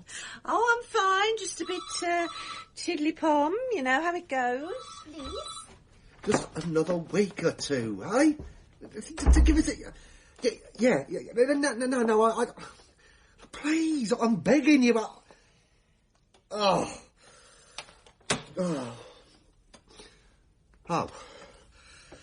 You came back then? Long lunch, was it? Long enough. Now, let's get one thing straight, Mr. A. You are pig-sick scared of Mr. John Tadman. Now, hold on. Moneylender, bookie, creep extraordinary. And I am not. I was at school with the so-and-so, and I am not afraid of him. This is not school. This is the big wide world, Liz. And he will eat you for dinner and spit you out for breakfast. He is not a nice, cuddly schoolboy. Nor ever was. He just ruined another life out there in the big wide world, and someone is going to have to tell him. Oh, you? Hmm? Well, it's not going to be you, is it? Oh, no, you do, Liz. Now, you go and mix it with him, and you will... Well, you'll probably have to consider your position here in the Ace Agency. I do not want the boat rocked. That's why you do the driving, for the dispossession, is it? Eh? Is that why you sat and watched while they took every single thing that girl owned last night? Is that why? I couldn't do anything else, Liz. I tried to stop him hurting her. Wonderful. OK, I'm not a bloody hero, fine. There are reasons. I'm sure there are, Mickey. Now... I'm going to sort John Tadman out. And you, if you wanted to, you can phone the Royal and ask how Christine Holmes is that OD'd this morning, right? Oh, hell! Miss Parker, Mr. Tadman, she says something about school friends. Right, send her in, and I don't want to be disturbed for 10 minutes. Yes, Mr. Tadman. Elizabeth Parker. Well, long time. Isn't it? You've changed. He hadn't, though. Not much. Eyes dead, empty. Hands soft, white, untouched by work. He sat behind an antique leather-topped reproduction desk and smiled thinly through the dim light in the office. It was perpetually in the shade, as if the light of the day hurt. Outside in the real world, widows were bled dry, old men cried, and a young girl sucked in life from a support system and hoped to die. Lives broken to satisfy a hunger gnawing at John Tadman, lone shark. Cruising, waiting. Got older? Richer, maybe. Funny, isn't it? Sit down, Elizabeth, please. Smoke? No, Tar. I gave 'em up. After my last booper check, I took up squash. Gave that up too. Golf. Good game, golf. Relaxed game. And nice people. I'm sure. Funny how school never prepares you for the fact that the ones who are such powers at school are so often such failures in the world. Huh? Head boys, prefects and captains of this and that reduced to pushing pens, piling up figures and worrying about the mortgage and their 1.5 children. Pathetic. Peaked at 17 should be their motto. And yours? Rising at 40-odd, Oh, saving your presents, Liz. Can I call you Liz? Why not? Now, you haven't looked me up to subscribe to the Grammar School Pavilion Fund or the Science Block Extension, because I happen to know you hated the place almost as much as I did. Right. So, why, Liz Parker, are you suddenly on my doorstep? Maybe I want a loan. Oh, don't think so. Not the type. Is there one? Sometimes, One type. Weak, indecisive and greedy, ill-organised and stupid as well. But always seeing the end of the rainbow, which happens for the moment to be just out of reach. It always will be. So they never quite get off the hook. The secret of your success? Part of it. The other part? Not being sentimental. I see. There's a man called Jenkins. Gone missing this morning, ran away. Couldn't face his wife and son because he'd failed them again. Really? Does the name ring a bell? Of course. I'm only left wondering how you know about him. Because as a source of confidential information to the moneylenders he was in hock to, he is now a dead duck. Because I've been checking him out for the past 3 weeks and know where he passed the information, to whom and why. You didn't learn that at the old school, did you? Liz, it is all a matter of how much you want something. He wanted money to gamble with more than he wanted self-respect. You don't care. Why should I? I don't wear my heart on my sleeve, nor bleed for the world. Other people do that. I get on. Is there any point in this conversation? I was wondering what made you do it. I am a successful man. We came from the same street, same background. Is it like this, huh? Decent things, nice things. Decent houses, bathroom even, I bet you got out double bloody quick. As it happens, I'm still there, looking after me dad. More for you then. Johnny Tadman got on and got out. Never part of the game playing mafia at school. Always being kicked about. Now it's my turn. Don't expect me to shed tears. There is hardly anything I regret about the past, mind. It was all a sweet lesson in life skills, Liz. You're amazing. It'd almost be worth the laugh finding out what did happen to the class of whatever it was. Not many I'd be bothered about. No. Well, Johnny, that was an instructive few minutes. Thanks. Not at all. Look, we could do each other a favour, maybe. If you're in this detection racket, I could maybe help you. There's a firm about to go bust. Is there? You might have heard of them. The Ace Agency. I had a stake in it. Its problem is its boss. Mickey Antrobus, little friend to all the world, and in particular to a particular blonde. It costs him more than she's worth to keep his wife turning her blind eye. And I can ease the pressure from time to time, see? You mean you can get him to do things because he's scared his wife will tumble to the fact that he's got a girlfriend on the side? Right, sweet, isn't it? Anyhow, he's suddenly getting a bit fussy about the work he does for me. So, I could set you up very nicely if you liked. And Antrobus? Blown away.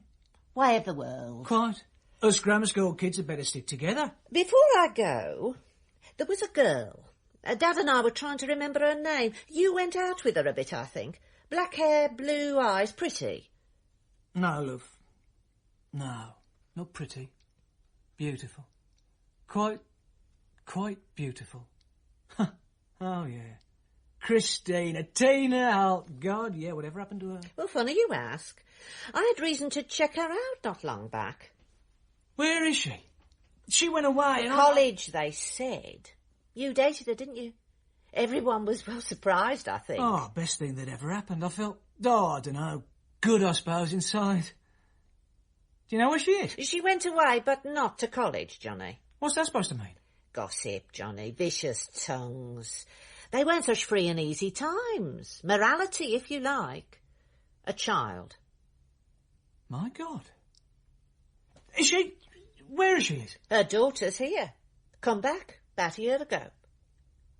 How old is she? About the right age, Johnny, I'd say. Take us. I want to see her. You sure? Of course I'm bloody sure. Looks like her mother, you say? Just get us to the Royal in one piece, okay? Yeah. Nurse, is she, yeah? Doctor? This ward, they said. Oh, I hate hospitals, is she here? Hold on. Sister, can I help you? We're looking for Christine Holmes. Friends? Yes, friends. Bit late in the day. She needed friends when they came and took every stick of furniture in her place. She didn't even have a bed to sleep on. I've seen the reports and it makes me sick. Debt collectors. They should hang whoever it was by his thumbs. Friends indeed. Christine died half an hour ago.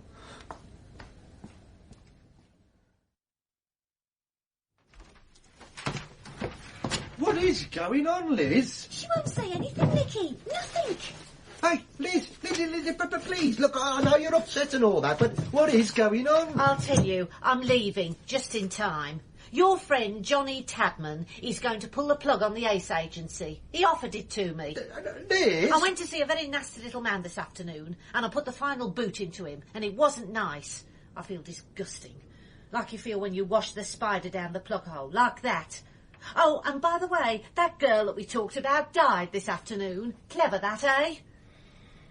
Look, Liz, nothing is going to stop people like him preying on other people. It's the way it is, and some people are weak or have a need that makes them open to people like Johnny Tadman.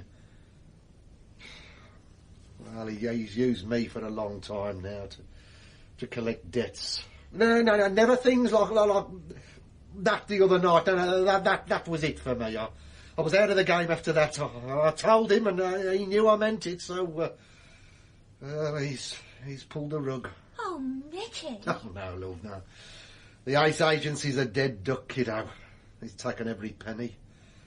I'm skint. Mickey, look, I've got a bit. Oh, thanks, love. I might have a small piece of news that could change the nature of this conversation. One condition only. Go on. How do you fancy working for a woman? Well, what woman? Me. Percy Dad wants to have a stake in any business I want to start up. That factory bloke? The same. Tell you what, for old time's sake, we'll even keep the name. What do you say? My old mother used to say, Mickey should say, never look a gift horse in the gob. The Ace Agency, under new management. I like that. Time for a drink before we sort this place out. And the sharks fade away into the dark and the deeps and are silent for a time. And they wait for the little splash that might be a helpless swimmer, a weak fish, a sad and lonely diver. And then, softly, they turn on their sides, and their eyes unblinking, black as pitch, their teeth like 1,000 pearly daggers, softly they reach. Nothing changes. Wherever there are the sad and the lonely, the greedy and the foolish, there lie the sharks, waiting. In Sharks Have Pearly Teeth by Nick McCarty, Liz Parker was Rosemary Martin, Antrobus Terry Malloy, Gloria Claire Falconbridge, Dad Roger Hume, Christine Kimberly Hope, Peter Alan Devereux, Tadman Kim Durham, Sister Marion Kemmer, Percy Dave Mitty, and the neighbour Joyce Gibbs. Other parts were played by members of the cast. Simple, innit? 1 minute you're on your own in this world, and the next you got a chance of something better. More, well, what you hoped for. Well, not saying I haven't had me moments, of course. When I got a little place of my own over Wolverhampton, I thought Christmas had come. Then Mum died, and Dad, well, back to the terrace house. Purple blocks up the entry and a brewer's in the back. He wasn't going to move. Me? Well, I made some changes, I suppose. I've even got a business card now. A Seamus, that's me, a private eye, an investigation operative. It's true. Mr. Antrobus and me, Liz Parker, the Ace Agency. It's a step, I suppose, a card. Printed, not engraved, but something. Rosemary Martin as a confidential agent in A Husband Scorned by Nick McCarty. A Husband Scorned. Good morning, Liz. Early, aren't we? Gloria, he said, Mr. A distinctly said on Friday, he said, be in good time. I've got some work for you, solo, he said. So where is he? I don't know. He said we'd go to the zoo Sunday. The zoo? Dudley Zoo. I feel sorry for the animals. I go and talk to them. I used to go there when I was a kid. He said he'd take me for old time's sake. He never turned up. Maybe Mrs. Antrobus wanted to go instead. Oh, I don't know. It's no good. I sometimes think you and me's got a lot in common, Liz. She sat there, swinging her stockinged leg and filing the edge of a red nail and... In common? woman? What? I wasn't a kept woman. I never had been. Well, not exactly. Like what? I mean, sort of lonely. I'm not lonely. Oh, come on, admit it. I do. I am. What's in it for me? He's going to dump me sometime, and then what? She was right, of course. His bit of stuff on the side. I like our Gloria, I do.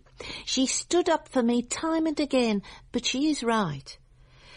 Mrs. A was, well, he talks about her, grumbles, mutters curses and goes on about her. Good morning, good morning, good morning. Could have you been so early, Miss... Oh, now, Gloria, off your bottom and make us some tea, OK? I have business to discuss with my operative here. Me? I'm not your bloody office junior. No, of course not, Gloria. No, I'm sorry about this, Sue. I was caught up in something special. Very special. Very delicate. Needed special skills and experienced operative. You? In a nutshell. Now, I want you to hold the fort. You can get me on this number from 10 in the morning to 5:30. It's a factory. Ask for the area supervisor, Mr. Deakin. That's me. Undercover. Industrial espionage case, very tricky. I could do that. No, hardly. No. It's a steelworks and a woman would stick out like a sore thumb. What's going on there? Well, they seem to be losing customers to a rival firm. They can't work out how. Ask the boss's secretary, when is she leaving? Well, she was given a month's notice. How did you know? Tell her you know she's nicked the customer list and the tenders file. Oh, the usual thing. She'll have made a few quid. Talk about what you know, Miss... The tenders file? Mm-hmm. No one mentioned the tenders file. See ya. Oh, sorry, can't stay. Busy. Ask his secretary. Ask the secretary what, please? What I nearly did when I left a steel stock holding firm. I could have nicked the client's list, passed it on to the highest bidder. Someone I fancied wanted the list, if you must know. I refused, and he legged it as soon as spit. Story of my life, I suppose. Oh, men. Oh, by the by, there was a little job I wanted you to see to, Miss... something at a school. Someone called Jenkins, headmaster, got a problem. Nothing much, I shouldn't wonder. Master getting familiar with the boys, master getting familiar with his wife, who knows? His number's on the pad. But why me? Well, it can't all be expenses paid on the Costa del Crime, can it? Is yours? It was just a matter of speaking, Gloria. Mine, if you must know, is a local industrialist with influence. Now, some of us have a crust to earn, Miss... I did tell you, didn't I, that if you were made up to a fully fledged operative, it was on a results basis, a percentage. How much percent? Men. I drove out of town on the freeway, angled across the tracks and headed for the country. Past the old tram depot and up through the sad, tattered, junk-laden suburban strip, one district merging into another. The struggling lines of houses, anonymous, cold. And suddenly, open spaces and Georgian houses tucked back off the main road. And then onto the playing fields of a small prep school. And behind the red stone walls of the main buildings and the porter-cabin classrooms, the headmaster. Maybe making mountains out of molehills, of course. Per ardua and all that, Miss... Parker. Liz Parker, Mr. Jenkins. Ah, yes. The head was not exactly young. Behind his thick-rimmed glasses, his eyes were dull. A lifetime of thankless work. And he hadn't the courage to break out, do something exciting. Outside, the sound of children. Here, in the study, nothing personal showed. Everything neat, tidy, cold. He steepled his fingers and looked at me in that blind way only the short-sighted have. And snakes, of course. You were surprised, Mr. Jenkins? Concerned, I suppose. I see. And it may be that I am in fact building castles in the air. Why not tell me? And that way you save my time and your money. Oh. Well, it was more in the nature of an inquiry, not exactly a definite... it is not up to me, there is a third party. More Charles Barton's problem than... I just thought helping... Tell me the nature of the inquiry and we'll see what we think. A respected member of my staff, Oxford-trained and very highly recommended, I may say, has been disturbed recently. For the last few weeks, in fact. Yes? It appears that his wife was the under-matron. It's common enough in schools like ours to offer a married couple the opportunity for both to find gainful... Yes, I'm sure. Yes. She has gone. Been mislaid, it seems. He has mislaid his wife? He is a fine teacher. I suggested that we tried to locate her, make another go of things. I feel I may be able to pour some healing balm on troubled... I had a sister who wanted to be divorced. Dreadful business. I stopped it, fortunately. Was she happy? Not the point. Barton agreed. He could hardly disagree, as the work was for a couple, and I would have had to let him go. He has agreed to talk, to try and find out at least what had happened that made her go away. Try and heal the breach. I'd better talk to him then, hadn't I? I should warn you, he is a little eccentric. Slightly, what was it a parent said? Bumbling, yes. And I must impress on you the need for discretion. Parents, you understand? Find the wife, don't rock the boat. Exactly so. No hint of impropriety, no whiff of scandal, no soupçon of indiscretion. Quite. Jolly kind, of course, to take the trouble. Not much a man can do in the circumstances, I believe. Straight a bat, Jackson, and foot to the ball. I'm very happy here. I thought my wife would... Had you been married long, Mr. Barton? No, about a year before we came here. And 2 months ago she up sticks and... Well, I really don't know that we should be bothering. If she doesn't want to come back, I'll just go on and find some other work. Memories, Miss... Liz Parker. He won't keep you on, will he, the head? He will, I think. But I shan't stay. Sadness. Sad memories. Liz! That's the third time. Oh, sorry, partner. You're not thinking, Liz. I said I'm sorry. I am. My trick. No thanks to you, Liz. You all right, Liz? You seem a bit distant tonight. A bit not with us. They sat under the shaded light. A pool of yellow over the table. The cards spread. The pot a fin or more. And they watched each other play. This was the big game. Out of this, a winner would step tall, the best in town. Outside, the thin sounds of the dark night. The blue cigar smoke swirled in lazy spirals into the dark night behind the shade. I met a man today. Ah, a man? He was nice. Sad, really. Anne? She's met a man? About time. Why should Liz escape? I like him. That sad man who'd mislaid his wife. He seems so vulnerable, hurt, lonely in a way. I wanted to touch, to tell him not to worry, life goes on. The wife went off for no good reason. There's a catch. Must be. I really don't think there is.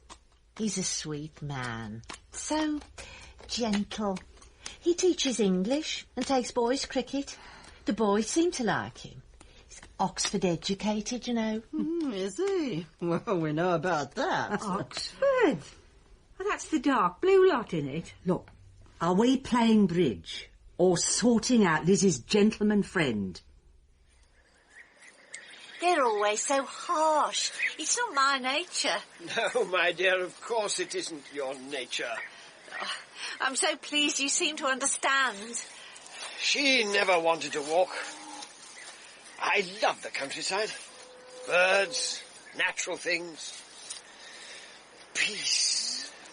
Elgar. Oh, yes. Yes, I'm sure sure, Mr. Barton, yes. I think maybe Charles, don't you, Miss... Liz. Charles.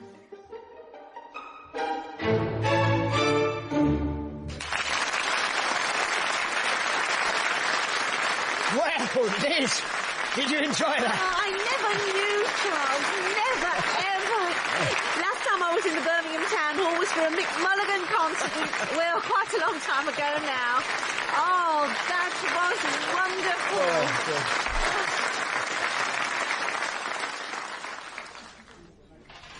Little more wine, Liz. I shouldn't, Charles. Oh, come along, it's good wine. Enjoy it, Liz. I'm beginning to feel very guilty, Charles. No. I thought when the head suggested we should try to find my wife that I had to humour him. But if Muriel was determined, if she chose to leave, then nothing will stop her, I know that.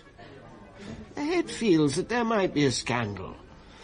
He wants to ensure all's been done. I was not happy with her, Liz. Not happy. And tonight, taking you to that concert? Wow. Sublime, my dear. Yes. I am so pleased. Involved, Miss Parker. Miss Parker, this is a detective agency, not a bloody dating service. It's not like that. You say you think I'd better take the case over as you're involved with him? This schoolie, Barton? Well, when did she leave him? 2 months ago. Reported her when? To the police, I don't know. Have you checked? No. Do it then. Well, he didn't report her missing. He was sure if she wanted to go, that was it. All over. Nothing he could do. It's just tying up loose ends. No, not chatting you up. My stuff, not on, Miss Parker. My mother always used to say, keep the so-and-sos at arm's length, and that way you get on. Otherwise you get... well, you know... I mean, you know what I mean. Not a good idea. You make it sound so grubby. I'm a realist. What's a man not long married who then mislays his wife doing chatting up a lady of your... well, maturity? There are some men, Mr. Antrobus, who see more in a woman than mere outward show, who look for, well, the intellectual interests in common, Elgar and nature and that. Oh, Miss Parker. Liz, do me a favour, girl. Do Mickey Antrobus a favour. Watch out for this one. Just watch him. Nature, Elgar. Look, just find the wife and dump him. My advice. I can't. Look, this is a job, Miss Parker, right? A job you wanted. So do it. And stop playing footsie in posh restaurants he can't afford, or shouldn't be able to on a teacher's screw. You see what I mean? Cherchez la femme. And do it now. What expensive restaurant? You were seen, Liz. Who by? No, business of yours. It's mine. You are an operative working for me, and so it is my business. Look, Liz, I won't argue with you. Just watch yourself and at least sort out the wife before you go leaping to conclusions about him and you. Look, Uncle Michael knows what he's saying. Maybe. Morning. Oh. Well, what's up with her? From the signs, she's in love. You were right. Told you. Yes, well, maybe I'm going to have to do a bit of checking, just to be on the safe side. Mickey, leave it alone for now. Hmm? Well, she's not got a lot of fun. It's a new life for her, Mickey. Oh, if you'd seen them together, holding hands, candles, gazing into each other's eyes. Oh, love's young dream. Love's young... yes. Well, what's his full name? Charles Barton. Right, well, a phone call or two might not do any harm.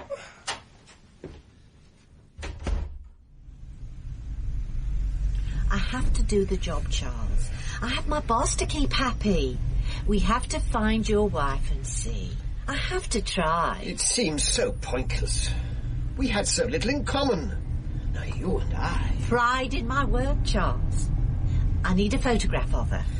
I have one at the flat. Come in for coffee. Fine. We met in Doncaster. She wanted to leave her mother and father. Doncaster is dreadfully provincial. No poetry in Doncaster. She was not in life's young flush. A determined person. I met her when I was on a walking holiday in the Dales. This is her in the hat? That's right, yes. Quite a recent photograph. And the car. It's very nice BMW. Hers. I know nothing about cars, and she wanted to sell it when we married. Thought it was a little ostentatious. Not exactly poor, then? Not exactly, no. Her maiden name? Liz, I hate all these questions. It's as if I'm being given the 3rd degree. I'm sorry, darling. I just have to find out a few things. We will have to sort them out, Charles, if, well, you and I. Yes. Yes, of course. Please? Is that him? Yes, it is, Dad. Why aren't you in bed? And that's his wife, is it? In the hat? And you're going to be his fancy woman? Dad, we think about the same things, like the same things, enjoy the same music and books, and we talk about, everything. I was talking about when I was a kid and you and me went up Walton Hill together with a kit of birds. He understood. He even understood why I still go there if I need some peace and quiet. Still a fancy woman. What else you call it? She left and you'll step in her place. Next thing I know, I'll be on my own here and you in her bed. Dad, stop it. What you doing to that photo? Taking it out the frame and get a good look. Dad, leave it. That's interesting. No. There's a name in the back of her picture. Bartlett, her name. And an address in pencil, see? Dad, give it here. Oh, all right, her kid. You're not going to leave me alone, are you? Oh, Dad, it's too late at night. I'm too tired to think about it. No, I won't leave you alone. Now go to bed. Well, I just... Dad! Bartlett, her name. And an address in Bath. Not in Doncaster. I could have sworn Charles said Doncaster. The train now standing at platform 7. Mr. A always says, well, he says his mother always says, the first seed of doubt is the maggot in the apple. Oh, it's just a mistake, though. There's an explanation. There must be. Charles wouldn't lie to me. No, I know he wouldn't. Over the sad, drizzling countryside, the early morning mist lies like a shroud. The fields a grave. The small houses in the distance across the countryside, tombstones. A small place. Nowhere to hide, nowhere to run, and lives shut in, closed. And the maggot in the apple. The maggot. Taxi! Where to? Laxton Terrace. Number 5, I think. It's number 5. They shot up 7th and Vine, past the bank, the foaming river under the Golden Bridge, and up the steep streets, past terraces of houses leaning drunk down the hill. She checked and checked again. It was the right place, all right, the right girl. The beginning of something, maybe. Outside, the people went about their normal lives, living, loving, getting lost. No, dear. Not hide nor hair since... And this photograph? Is my daughter. 'Twas taken on her wedding day. You say she's here. Surely she's with her man. Well, not exactly, no. Nothing's happened, has it? I did tell her, I said, when she brought him round to home. I said then 'twas no use. My man, rest his soul, was broken-hearted. Oxford, her man said. Alan was always talking about his college and the publishing business he ran. No, Charles. His name is Charles Barton. Oh, excuse me. Alan Carter. I do know the name of my son-in-law, and if I don't like him, nor never have. I have a photograph of Charles with me, here. 'Tis him. 'Tis Alan, right enough. Divorced man. Been divorced 3 years, he said. Alan Carter. Charles Barton. Miss, believe me, it's not the name they married under. Only got to check the register office. I checked. The wrong name. Alan Carter. No Charles Barton married Muriel Bartlett, spinster of that parish. The maggot in the apple, all right. I told you. I said, Liz, I said, be careful. Now it's the wrong name and you've got a problem. Mickey, just go and fetch the tea and leave us alone. You are? Get lost, Mickey. Charming. Oh, Liz, you've really got it bad, haven't you? Yeah, I think I have, Gloria. Oh, they really are the giddy limit men. A man who has the wrong name, a missing wife from the wrong place, and a divorce. Now what? I don't know. What can I do? The cup that cheers. Right. Now, let's get a few things sorted. Sit down, Glor, and listen to Uncle Mickey Antrobus. No, Miss Liz, you don't have it straight in your head, do you? I mean, it's all of a tangle, isn't it? Now, just for a moment, keep the personal stuff out of the way. Now, I'll help. First off, the man is missing a wife. Second off, he don't tell the truth about where she come from. Third off, he don't have the right name. Fourth, he says he's from Oxford. And last, you fancy him. On almost all counts, you have a problem. He was divorced, right? Who from? I can't ask him. He doesn't even know I've been asking in the right place for his wife. Oh, it's a mess. Right. You checked the register office, got a name. Alan what? Carter. Right. So, how long had he been married to the missing one? He says 2 years. And 3 years before he'd been divorced by another woman, right? Well, that's what he told the family, yes. Doncaster, he said, yeah. Yeah, well, it's worth a try. It's a long shot, but it's what he told you first off. I tell you what, Liz, you go and check out the local paper. Births, marriages and deaths. Divorces might figure about, what, 5 years ago? It's going to take ages. Legwork, Miss, as my old mother used to say, is mostly sitting down and checking facts, files and figures.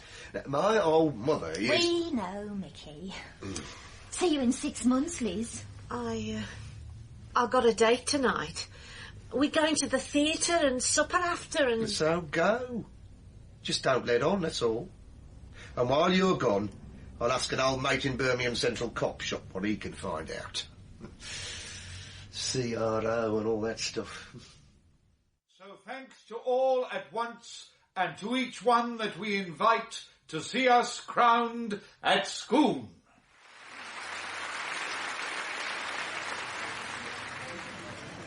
I'm always surprised at the standard here. Amateur it may be, but they never fail to excite. The Crescent Theatre is a must in the cultural life of this city, not noted for much except an orchestra and Spaghetti Junction. You forget, Charles, the racetrack in the middle. Oh. I mean, not many cities have... Nor want one. It makes me livid what the planners do to us. Oh, I don't know. They do their best. Wrong. I assure you they do not have a clue. But, Charles... I do know what I'm talking about, Liz, if you don't mind.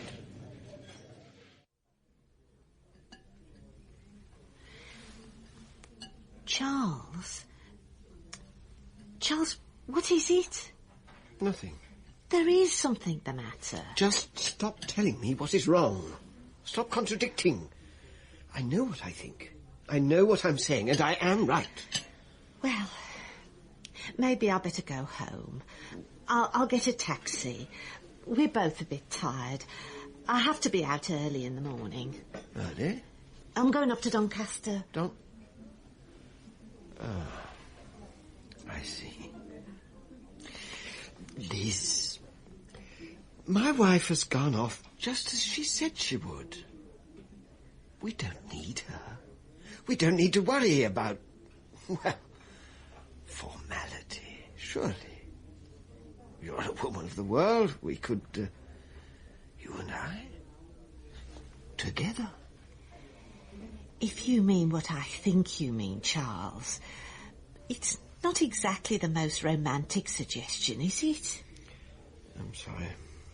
I'm clumsy, I know I am. Not much use with a finer... Well, I just thought maybe we could sell up. Move away together. Sell up? You have a house, you said. Some family bits and pieces, you said. A small private income. We could manage. You said that... Yes. We could pool our resources. Begin again. Go and start again. No one need know. I wasn't quite straight with you, Charles. My dad, he's alive, living in the family house. And the family house, Charles, it's not big. It's a small terrace cottage with an outside lav and the scullery and wash house on the back and... I see. Well... I'll give you a call when I get back, Charles. Well, I'll come with you, Liz. No, I don't think so. I'll just take a taxi then. Good night. Into the night she stepped, leaving him watching the guttering light of the red candle. Across the city, the dull glow of 1,000 streetlights. At her feet, the black sheen of a wet sidewalk, glittered sparks of reflected lamps. He made no move to follow, just sat and stared at the door of the restaurant.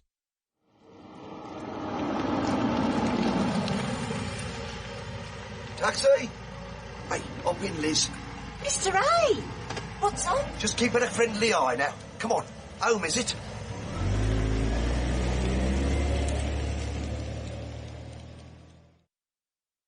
We drove off into the dark of the city, and I shivered as an angel walked over my grave. We've got all the Doncaster Gazette since God were a boy down here. Stored against, time, I suppose. It's very kind of you. We've never had a private eye in our offices before.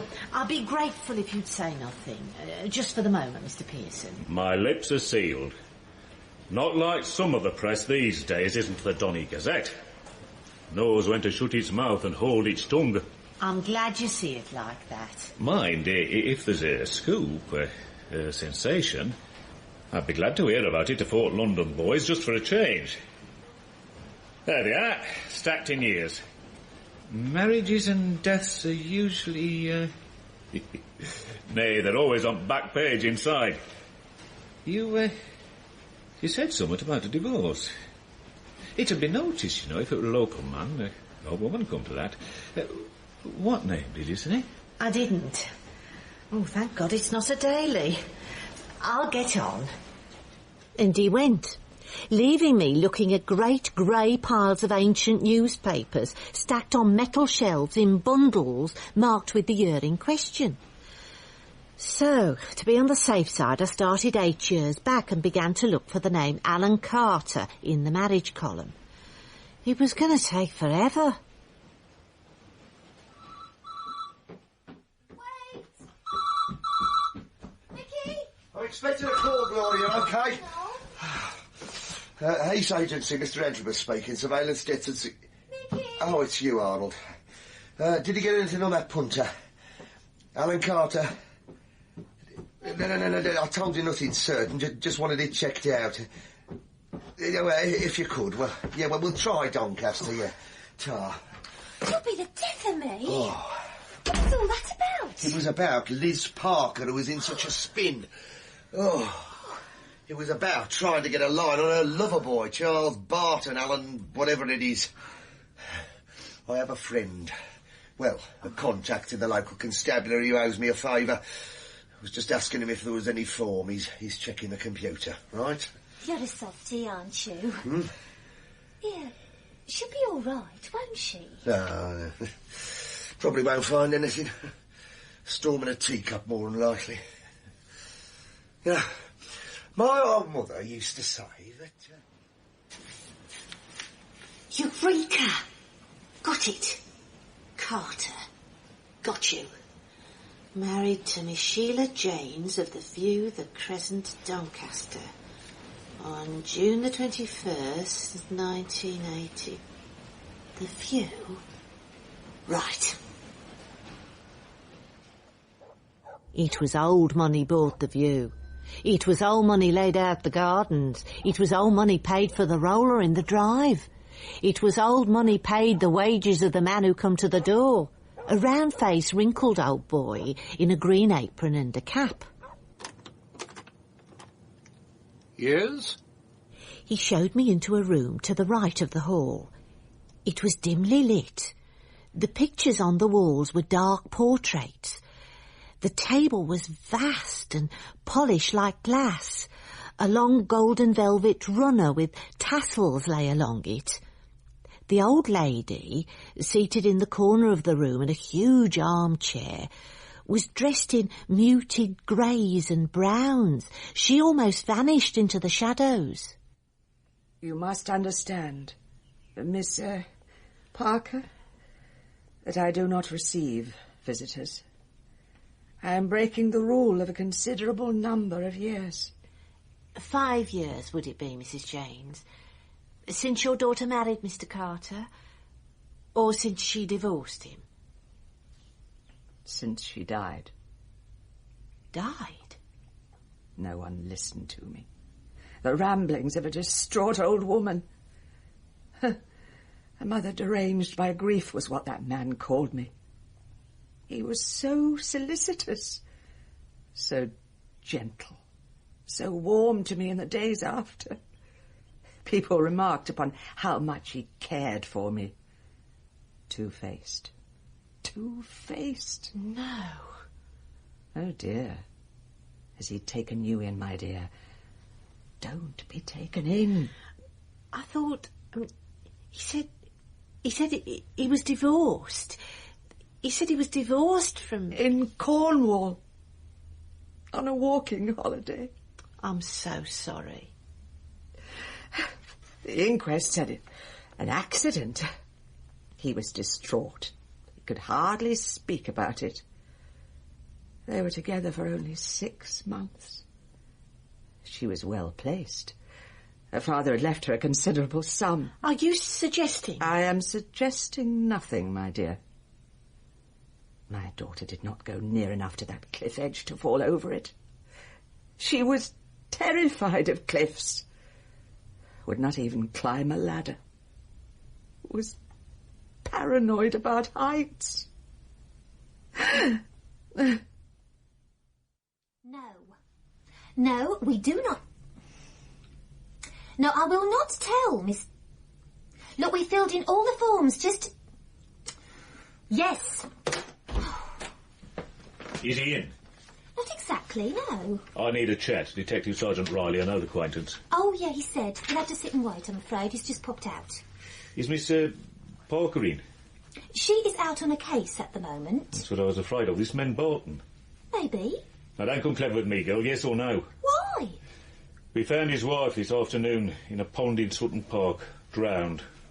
Oh, another accident. Sorry? Well, his first wife had an accident. Drowning? Falling.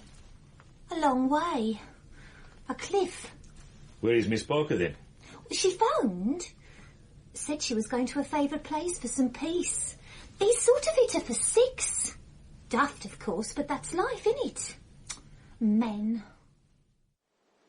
I come up the top of Walton Hill for a bit of peace. Countryside. Hills. In the blue distance, Wales. Mountains. Border castles. Romance. In the grey haze down there, past the red sandstone steeple and the backyards and alleys. Down across there, the city. Little lives scuttling through the old streets under the new ones, buried. Quiet, ordinary people doing ordinary things, and us digging and delving into what? Grief, sadness, cruelty, carelessness. Those things no one can help. I've sat here of a day with my dad.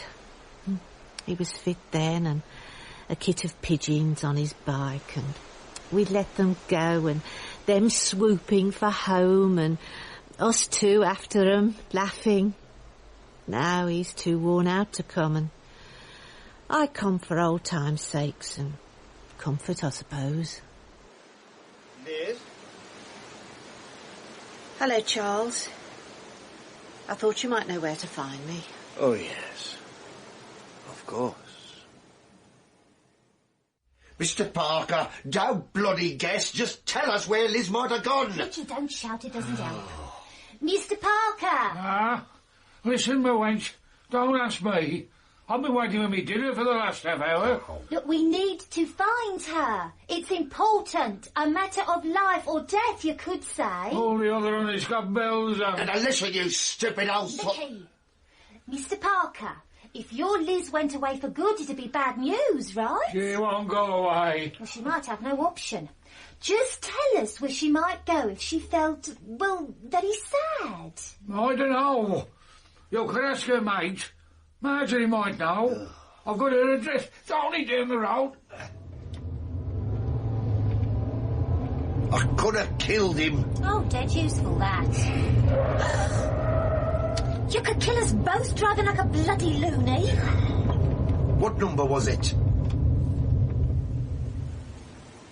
I really did think maybe, just for once, I'd done it right, Charles. Now what? I find you lied to me. I don't even know your name. What sort of a relationship can anyone have if you don't even tell the truth about that? I'm sorry. You're not. Not really. You got away with it again. What do you mean, got away with it? With what? Hiding. Cheating another woman. Another spinster lady.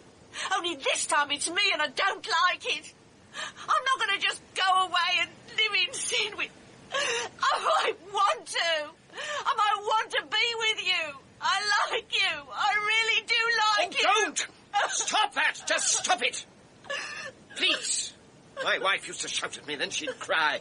I can't stand tears. Which wife, John? I can't stand it when I see women pretending to be so weak and vulnerable. Liars! They trap you with their lies. They trap me. Lies, soft words, filth. Make me believe they like me. A trap. Women always trap you. Always. No, Charles. I'm not going to trap anyone. Not at my age and stage. Marjorie, we need to know where she might have gone. Is it a case? Oh, exciting, isn't it? I never believed Liz when she said she was a fully-fledged investigator and a private... Well, Marjorie, it's important. Life or death, even. You must know places she might go to lick her wounds. She's been hurt. Hurt? I warned her. Can you think where she might have gone? Has he dumped her? Married man, isn't he? Well, we've all had troubles like that. Yes, we have. Look, this is not the time to... She is in danger, OK? Life and limb time, get it? There's no need to take that tone. Please. Oh, she used to go to the top of Walton Hill, near St Kenelm Church. At last. Oh, manners. Charles, what you going to do? Liz, I can't risk anything. I can't risk anyone. Does anyone know you're here? With me? What you going to do? Charles, please don't. Don't hurt me. Please, Charles. Please don't hurt me. Women, for shame, possess you, suck the marrow from your parasites. Think they have me tied up. Property, not me. Not you, not Avon. No one. Oh, please. Oi, yo! Miss Parker! Liz! Nothing to do with me. I never did anything. You tell her to the police. Liz, come on, kid. Come away. Oh, Mr. Ray, he was going to... Oh, God. You okay? Excuse me. Aye. Don't move. Stay put, sunshine. There's no good running. Liz? I'm fine. This is... Well, it might be Charles Barton, Alan Carter, or even William Jackson. I checked their marriage certificates. I checked births and deaths. I checked missing persons. I checked with her mother. No. Oh, yes. Believe me, yes, Charles. And there was no way she fell off a cliff. There was no way she was going to go near the edge of a cliff if she wasn't taken there and then thrown over, Charles. I checked... Which lies? Oh, no, mate. She suffered from vertigo. Badly. And don't try anything soft, son, will you? Because half the Brummagem Constabulary's on its way here. A car phoned. By the by, your missing wife, the recent one. Yes? Found. Is she all right? Not exactly. Is she, Charlie? Women, they're all the same, all over. Tarts, whores, liars and cheats. Dead. Mr. A always says, it's not what you find out. It's what you do with what you find out. It's not people wanting the truth. It's people not able to face it and lying instead. It's not wanting even to solve a problem for someone else. It's trying to find yourself. Down there, down over there in the city, there's 1,000 blokes like Charlie, sad, lonely, unbalanced. 1,000 victims like his wives and me, who don't see it. And it's so close it frightens. There are no signs, no visible signs. When you go to sleep at night, and he lies in bed alongside you, are you sure? Are you quite sure he is what he says he is? Who he says he is? What you hope he is? Are you quite sure? In A Husband Scorned by Nick McCarty, Liz Parker was Rosemary Martin, Antrobus Terry Malloy, Gloria Claire Falconbridge, Dad Roger Hume, Marjorie Barbara Atkinson, Anne Joyce Gibbs, Charles Simon Carter, Jenkins Leon Tanner, Mr. Pearson Martin Matthews, Mary Janet Whiteside. Other parts were played by members of the cast. Rosemary Martin as a confidential agent in Poison in the Air by Nick McCarty. Poison in the Air.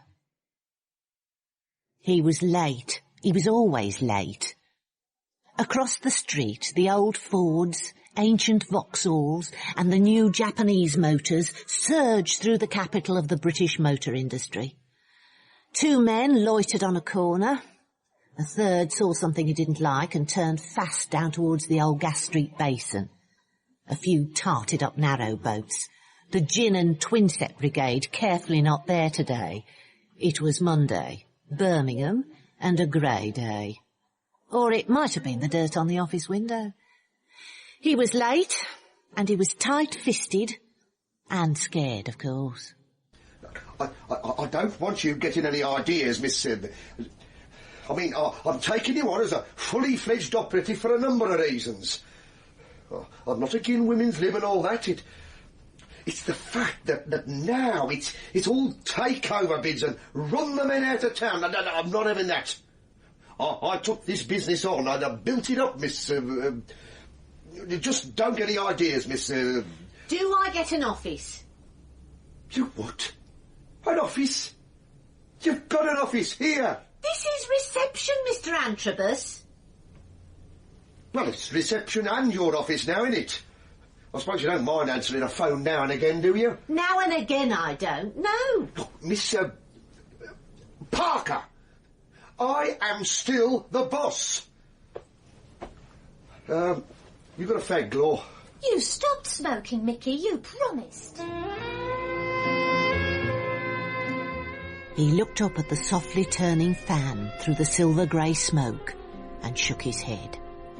The gun made a soft sound. The man in the swivel chair turned round twice, stopped and pitched forward with a hole where his right eye used to be. The boss nodded at the corpse. "Take it down to the bay. Dump it," he said. Across the room, a large blue fly woke up and began to take notice. There was blood on the wall behind the corpse and blood on the desk. The large blue fly took off in a heavy flight over the old carpet, past the fat operative, and dive-bombed the hole in the back of the skull. It was a normal day, Monday. Not a single case. It's all do the letters, Miss Parker, take the petty cash to the bank, Miss Parker, take a note, Miss Parker. Lizzie keeps things to himself. He's like that. He's pushing his luck as Antrobus. I'm fed up, me. It's not right, is it? There's a sort of token agreement. Yes, you can have the job. And then nothing. It's as if men are scared if we're clever, scared if we're quicker, scared if we offer any sort of competition. That's the truth. All I want is equality. Not so I can walk all over all men. I just want to do the job. Liz Parker, private investigator. Morning. With me, Gloria. Letter to do. Busy, Miss Parker? Hold up. You busy? Glor, a letter. No, I'm not. I'm sorry? Not busy. Unless counting the paper clips is busy. I want work. You promised. I could set up my own thing, you know, I could. Already she's into competition. Already after my throat. Now, my mother used to say... You promised. No. I said you had been promoted to private investigator. That's all.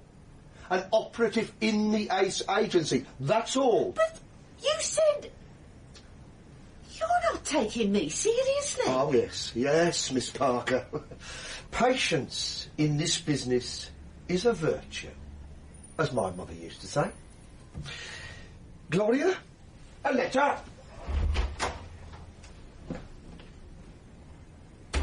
Letters? Who's he kidding? Have you ever noticed how a man can say what he likes to a spinster and get away with it? We're supposed to be grateful, as if being without a husband is a mark of failure. He wouldn't be rude to his wife. Betray her, yeah. Antrobus does that all the time, but never rude. And not to Gloria. But me, all the time. I'm just typewriter fodder to him. So what have I got to look forward to? Going home of a night to me dad, who's always moaning about the cold and the food and the fact that I go to work. I left home once, 20 years nearly, and then Mum died and, well, he couldn't boil an egg, so what could I do? Go home and bang my life down the pan. Left the job, left freedom, left the little flat in Wolverhampton. It wasn't much, but it was freedom for me. And now, him at home and me out on the number 9 buzz along Broad Street every morning. In here. Antrobus sees me as spinster and he sees failure. As if catching a hunk of flesh like him was success. Daft, I call it. Excuse me, the Ace Agency? It was the vicar. He put his shining face round the door, pushed and walked in. He was short and going to seed slowly, tweed jacket, a badge with an "Oh be joyful" smile over it in his lapel, and the same to match on his anxious face, slightly balding and out of breath from all the stairs, or the dubious magazines he can't have avoided on his way up the passage. He seemed guilty, like a small boy with a dirty secret. He glanced about, wet his lips with a little pink tongue, and began to back out again. Terribly sorry. I seem to have made a mistake. No, this is it, the Ace Agency. What can we do for you, Vicar? Well, you see, it's not exactly... I'm not used to this sort of thing, in fact. To tell the truth, a bit out of my depth. A donation for the tower, perhaps, more my line. Not sure what the Ace Agency management say to donations. I'll give you 50p. Oh. Which tower? Oh, it's Sparkwick Parish Church. You may know it. It's quite a well-known Gothic sort of, Victorian copy of a French, typically a Birmingham piece of... It's falling down. Let's forget it. No, come in. Tell us your problem. We're here to help, Vicar. Mrs. Williamson suggested I should ask for help. It's a delicate matter, one that requires the greatest of tact. Marjorie Williamson? Yes. A friend, she said, of Miss Parker. Me? Oh, I see. Well, nice to meet you, of course. Maybe I'm jumping the gun a bit. Take some more dictation, Gloria. Miss Parker... take no notice, Reverend. Thin walls, you know. Perhaps I could call back another time, if necessary. I'm being a bit hasty. It's nothing a bit of prayer might not sort out. I find God is a wonder worker, Miss Parker, don't you? We could do special rates for the church, I suppose. Well, very kind, I'm sure, but maybe another time. God bless. Damn Mickey Antrobus. Mr. Antrobus. Miss Parker. You'll have a heart attack, you will. It's your age. I don't know what you mean. There was a vicar here. These walls are paper thin. He took fright. Now, there's no need to take that tone. I'd remind you, I am still the boss. And how is your good lady going to feel when she hears you lost us a job? Vicars. He'll be looking for the charity job. As my old mother used to say, Mickey, my boy, charity is fine for them that has too much. For you and me, no charity. Anyway, let him without cast the first brick. As your old mother used to say. It had been a Brummagem Monday. Nothing had happened. The vicar looked a nice little man.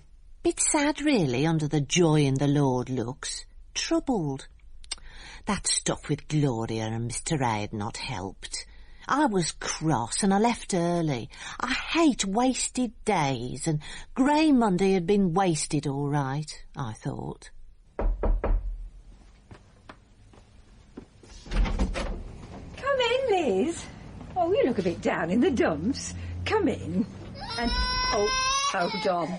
The baby's crying again. I never knew. Oh, don't you be stupid, Liz. I'm looking after him for Jane, my niece. You remember? You want to see him? Oh, he's terrific. No, thanks. Lovely baby. And she gurgled and cooeyed at this little pink thing. I've never understood the attractions of them. Spitting and yelling. But to look at Margie's face as she looks down on that little scrap, it's a dream come true. You're busy, Marge. I'll come back later. Only come round for an end of a pint of milk. Dad forgot to get any. I had a phone call from the Reverend Williams. He seemed confused. He caught us at a bad time. What's the problem? Oh, ask him. He'll be in the church. About 8:30, he said it'd be best. No one is around then. I said you'd be round. He's busy, so don't keep him waiting, will you? I've got to go and see to my little man. See yourself out, Liz. It had been one of the richer suburbs of the city, Sparkwick. I used to come and visit an old aunt when Mum was alive, on the tram from town. Rattling and rolling, hissing and pinging along the metal rails out of the centre of the city. The lovely yellow wooden seats had movable backs, so you always faced the way you wanted. The curling stairs to the top of the tram, long, narrow, smoke-filled and rolling from side to side like a sort of blue and yellow ship. I used to run away from Mum and Dad and along the purple-flagged pavements under the sycamore trees, hide up entries and jump out on them, laughing as they laughed and held hands, and we were all younger then. I hadn't been in Sparkwick since Mum died. People live in a place that's perfectly nice and run it down. I mean, deliberately ruin it. St Barnabas and St Catherine's. There was even graffiti on the churchyard walls. Progress. I turned past the black grime stone wall of the churchyard and through the gate, past the notice warning that the second coming was near and the suggestion that Jesus loved us all. I looked around and wondered why.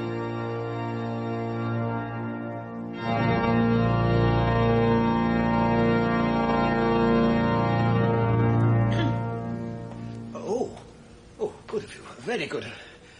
I was a bit out of my depth yesterday, a bit surprised. Surprised? But to find myself where I was, the Ace Agency. People find it hard to talk about things. I know I do.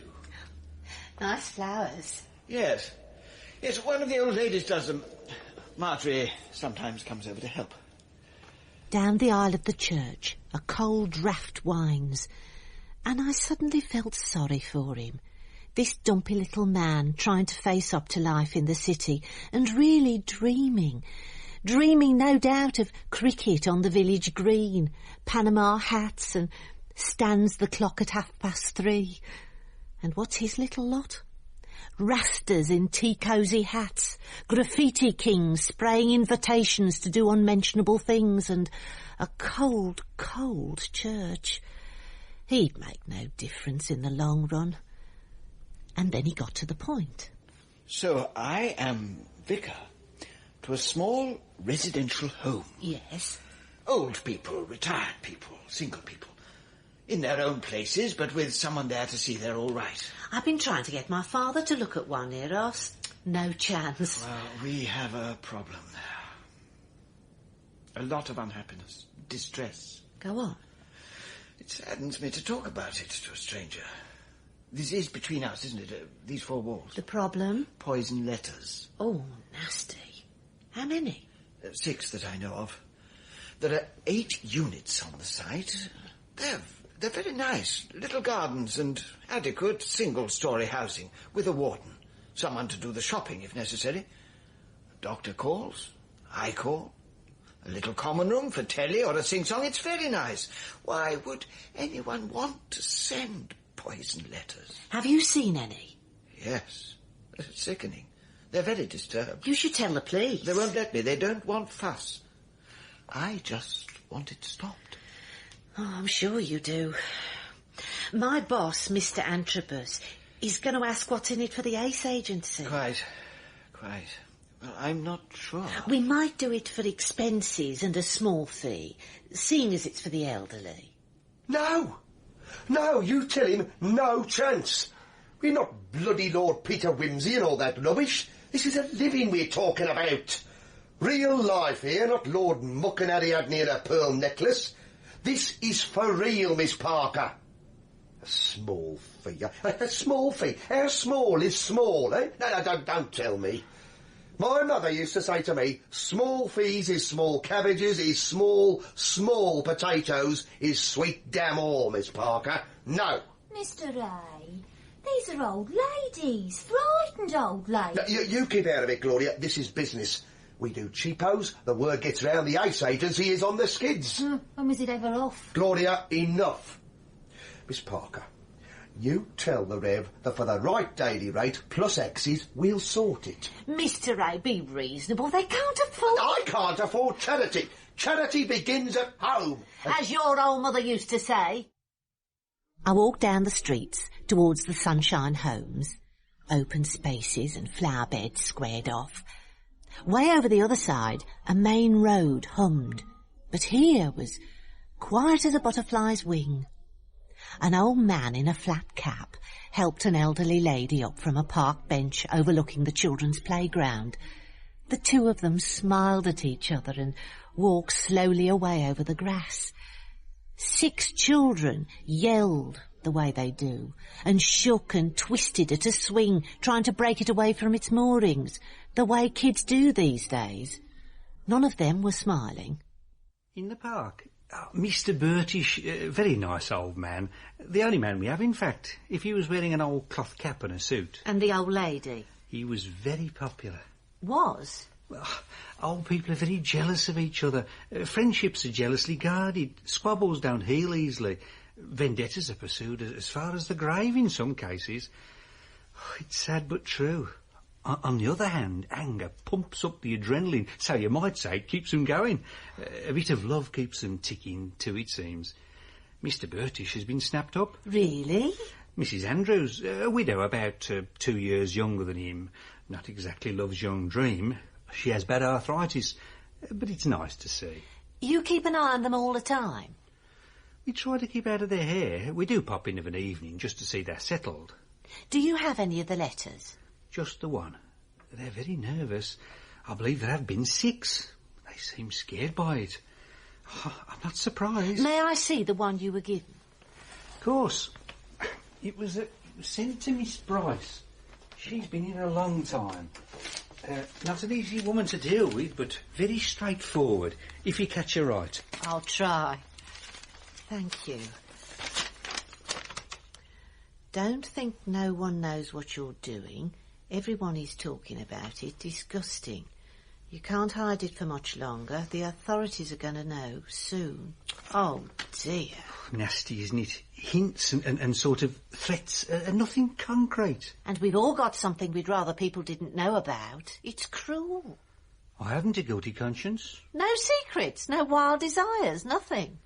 Well... Getting a letter like that, half threats, half hints, terrible cruelty, just preying on their minds.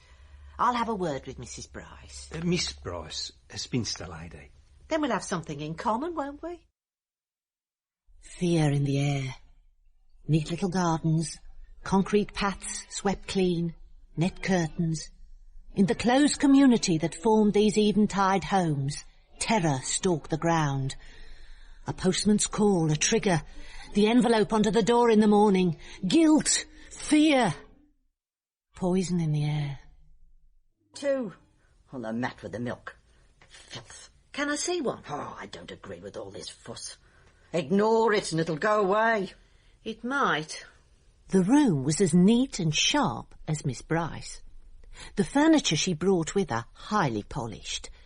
Some photographs on the sideboard. Family, I suppose. She was well over 65 and firing on all cylinders.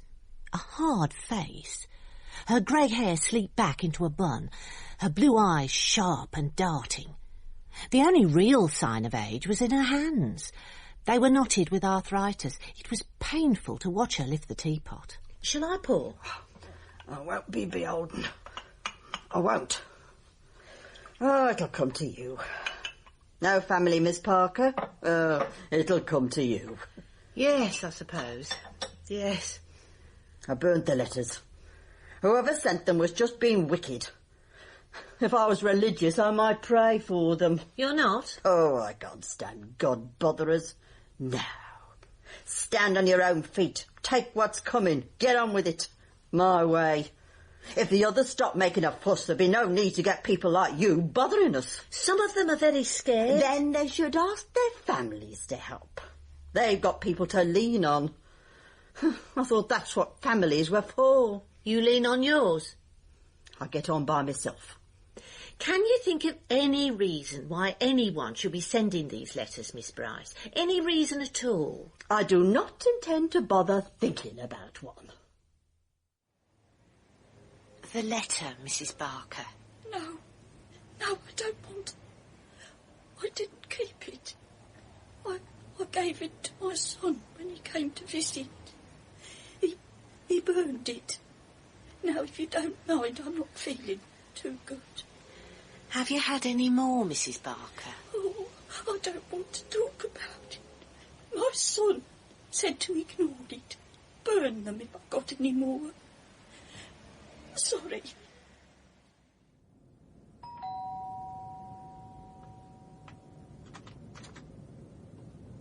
Yes? I just wanted a few minutes of your time. You were told I'd be calling. About the letters? No, sorry. Nothing. Obviously. I told you. Waste of time, money and shoe leather. So what can I do? My mother used to say to me, if the victims won't talk, you'll never get the guilty. Fact of life. Lesson learned. Call the Rev and tell him sorry, no go. I can't, Mr. A. There are some very scared old ladies. If they won't help themselves, what can you do? I'll go back and see the old man. Oh. Have another chat with Miss Bryce. G&T, Liz. It's not your fault, is it? I thought I had a way with old people.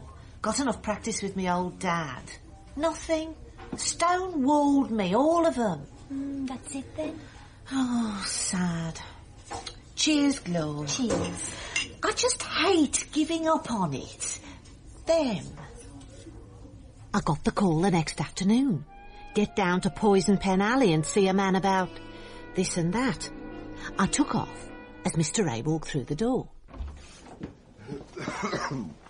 Miss Parker, I want you to go and sit outside this place and check the movements of this party. I glanced at the photo and gave it back. Sorry, Mr. A. I have to see a man about a letter. Tomorrow? The point is, Miss Parker... There's nothing on your desk, Mr. A. You could go. I've got a cold coming on and a sore throat, and my wife insists I stay here. Miss Parker! Hi, Aspirin. See you. The Sparkwick Arms. A reflection of the bad taste of the breweries and their so-called architects. A reflection of our times, my dad would say. Still, would you drink in a place that was plastic Spanish with overtones of third world grot? Billy and his lady were sitting over their drinks when I came in. They only had eyes for each other.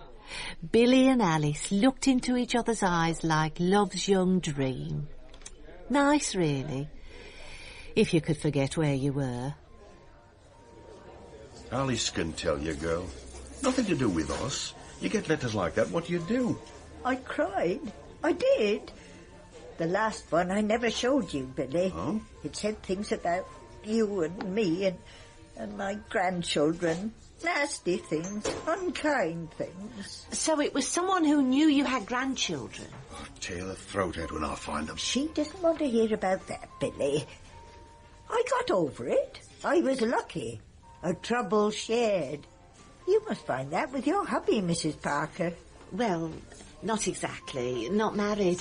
Well, it's not always what it's cracked up. So, Billy and me were happy enough, aren't we, love? Yes, we are. The letters. We don't have to talk about them letters anymore, do we? I just wondered if you knew what the other letters said. Oh, same old stuff. Nasty hints about guilty secrets and all that. Something about a relative or a grandchild. Always? Always what? Stuff about a relative, a grandchild, something nasty. I saw Mrs. Barker's and Mrs. Adams's. They were very upset and came to me. I never told you, Alice. Thought it might upset you. Same. They won't talk to me at all. Only Miss Bryce and you two. The rest slam their doors and bolt and chain them. Fear, maybe. Take a lot to scare that Bryce woman. Alice, leave it. She had Billy round her little finger till I come along. Running errands or cutting lawns. Giving orders, expecting him to jump. No wonder she's on her own. Alice, she's all right. Take no notice, Liz. Hard as nails. Had to be, I suppose, in her work. But not very nice. Most people pass the time of day, smile, say good morning. Not her. Bit sad. Why? Well, I used to pop round to her place of a Tuesday. Do things about the garden. I mean, I like a garden, me, and she hates gardening. So I'd tidy about, and suddenly one day, on your bike, told me to leave it alone. She didn't want me about no more. It was when Alice and me, you know. He was very hurt, weren't you, Billy? I was more surprised. Cut off her nose to spite her face. Daft, I call that. It was about a week after Alice and me had been to the pictures together. First time we went out. People might laugh or get daft and sentimental. Well, we're good for each other, and that's a fact. My son and his wife have met Billy. They like him. He's nice with the grandchildren. I like to see them together. Have they met your family, Billy? Don't have one, love. Wife and me, no kids. Just one of those things. I used to do a lot of work in youth clubs. Amateur dramatics, musical comedy, Ivan Novello and all that. So Alice come along and I get a family ready-made. Here, drink up. My shout. You walk away from love like that into the city. Past decaying fences, dirty parks, broken benches. Past notices forbidding ball games, radios, picnics, litter, children. Through streets lit by occasional orange light. Past the glittering danger of corner pubs and the menace of dark alleys. You walk through the dying city and see only two old people looking fondly at each other over a beer-covered table. Sweet dreamers. Such sweet dreamers.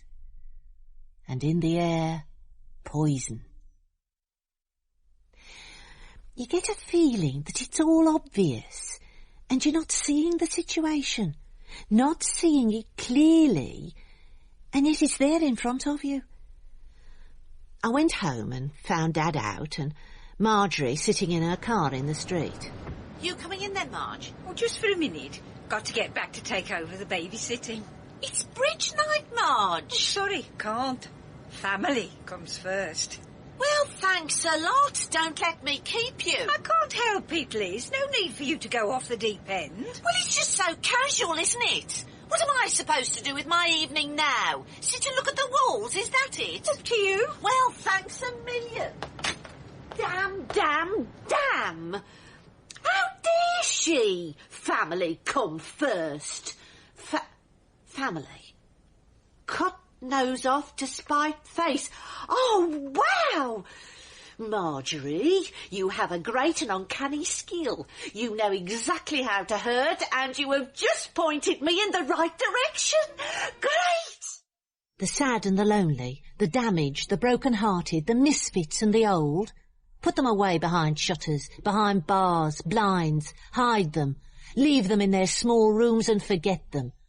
Old men and old women who forget from time to time to wash, forget to comb their hair, forget to clean, forget to eat, but forget nothing of their own pasts. In the city no one calls, no one cares, no one listens to them anymore. Oh, well, she's a bit dotty now, of course, or I can't put up with the tantrums like a kid, so stubborn. In the dark, afraid to think about tomorrow. Miss Bryce is a lady of undoubted skills and talent, Miss Parker, as my wife reminded me last night.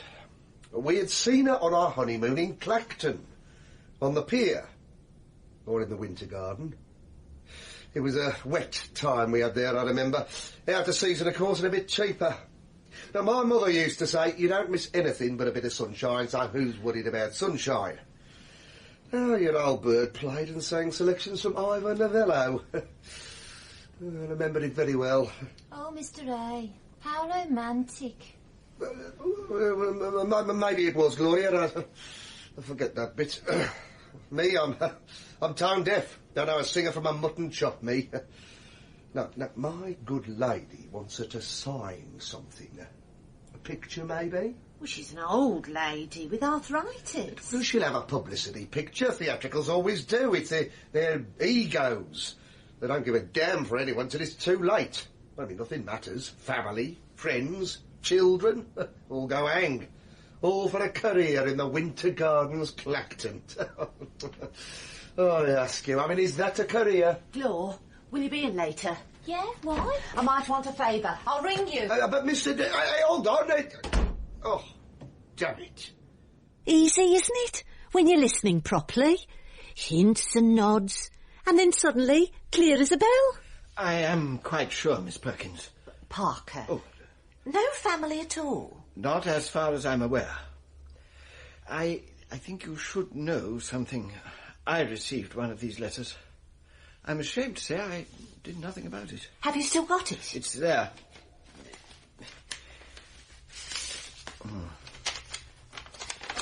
It's awful. It says nothing specific. And the threats are so... Specific? Public disgrace, drag through the dirt, abominable practices. Yes, it's sad, really. It's terrifying. What does the writer know? Probably nothing. But you get a letter and you can't be sure, can you? Exactly. So, Miss Bryce has no family? Not as far as I'm aware. Damn! Oh, sorry. The Rev's dead wrong. They never come and visit her, though. Her son never comes near her, nor his wife. Never bring the kid over. Nothing. Are you quite sure? She used to have a photo of the kid on the mantelpiece. I was in there fixing a plug for her, and she told me there'd been a row. Not seen hide nor hair since. Do you know where they live? No chance. Try the warden. He might know.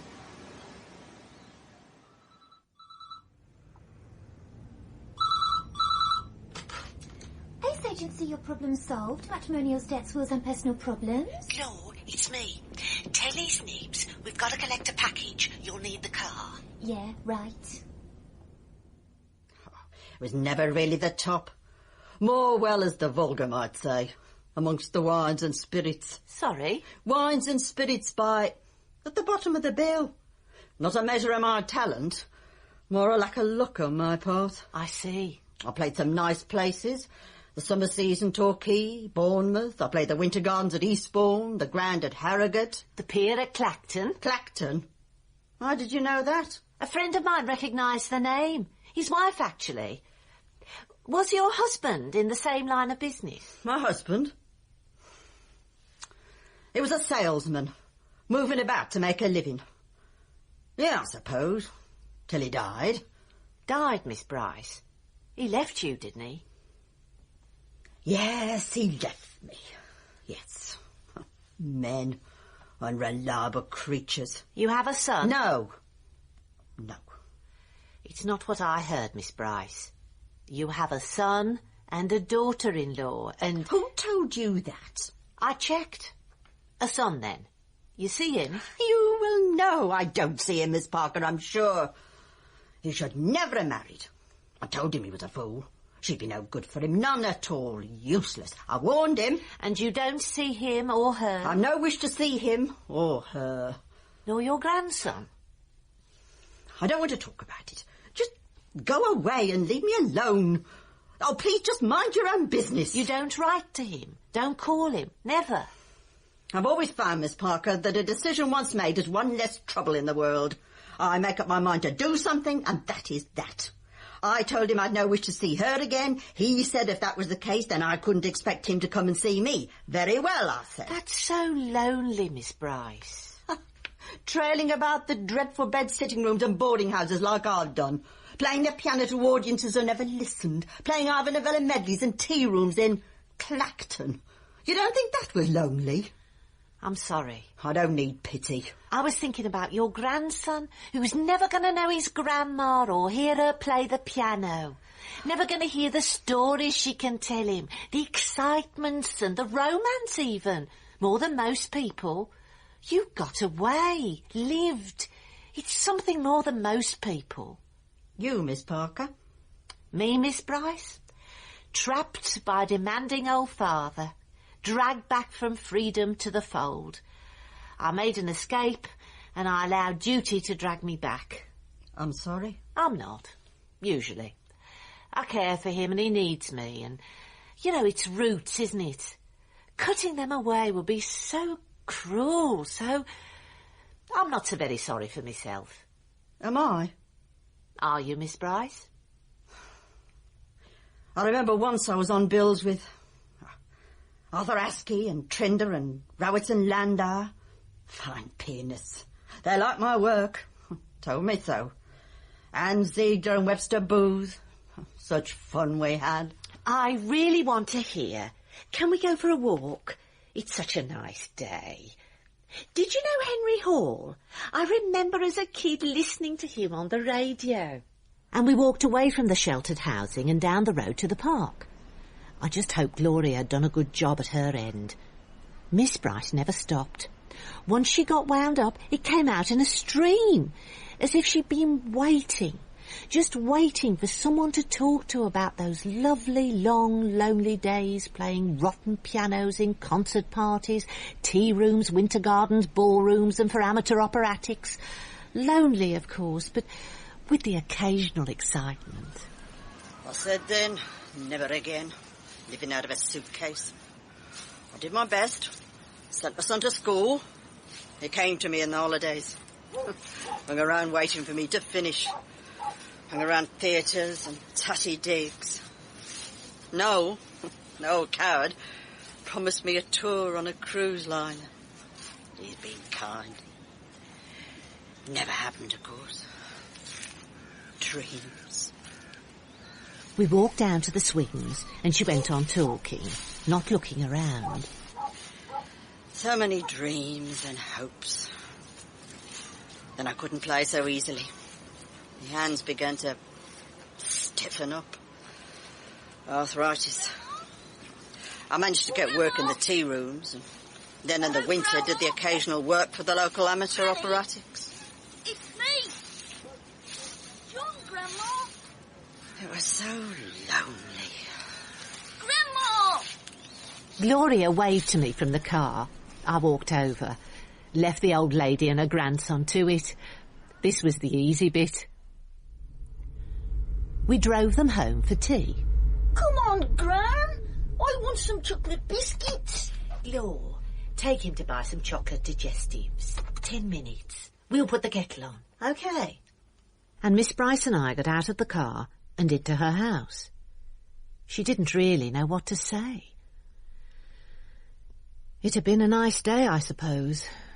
I have a job to do, Miss Bryce. I'm sure I don't know what I have to do with that.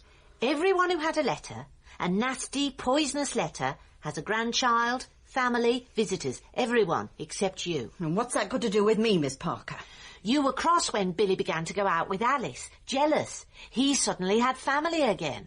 You'd rowed with your daughter-in-law and your son. Oh, it's not your business. The letters are. You wanted attention. You wanted someone to take notice of you. You spent your life playing theatres and clubs and dining rooms, and you never made it, but you went on, just getting attention, and then it was all over. And you even cut off family and friends. Cut off your nose to spite your face, Miss Bryce. And then who was going to take notice? I've been 50 years more travelling from place to... I thought maybe here just for once I'd settle. People had talked to me. I'd have time for family and... Yes, I rowed with my son. I rowed with Billy. People stayed away from me. It got out of hand. And I wrote letters. I had to take notice then. It all got out of hand. I wanted to stop, but I couldn't. I just wanted some friends for once. Someone to just drop in and chat. To see my grandson every so often. And you scared those old ladies just to get attention? What are you going to do about the letters? I don't think there will be any more, do you? If there were, then maybe you wouldn't see your grandson again. Blackmail, Miss Parker? Yes, Miss Bryce. One more bit of blackmail. There's a piano needs playing in the church hall. A small concert for the Tower appeal. A little private penance, Miss Bryce. But my hands, my arthritis... No one will mind the occasional mistake, I'm sure. Miss Parker, I don't know what to say. You've made my wife's week. Try thank you, Michael. Miss Parker, I'm really looking forward to this concert. Oh. It brings back such happy memories. Doesn't it, Michael? Doesn't it?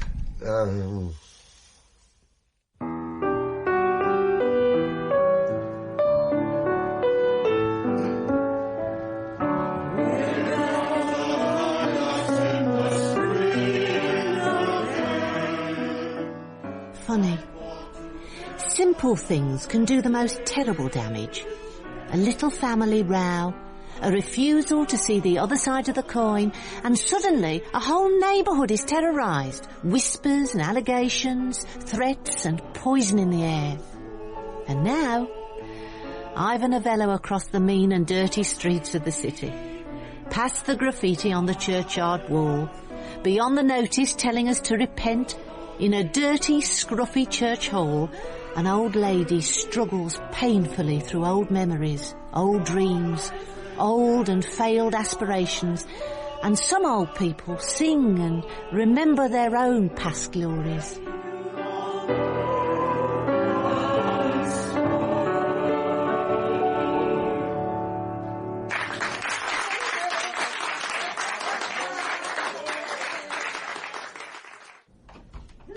Morning. You're late, Liz. Who's counting? I am. Fees. The vicar told me he paid. Not in the book, Miss Parker. No. Well, you see, the concert last night was for the tower at the church. No. You never wanted to do the job, you said. Your mother said never work with reverence, no charity work. Exactly. So, the fee, if you please. Well, it's not as easy as that. There were tickets to buy. Tickets? Well, you don't think a professional musician is going to do it for nothing, do you? Miss Bright is a member of the Musicians' Union. Union rate. And something for the Tower Fund. The fee? The whole fee? Yeah, I paid the lot in. Your old mother was right, Mr. A. Never do charity work.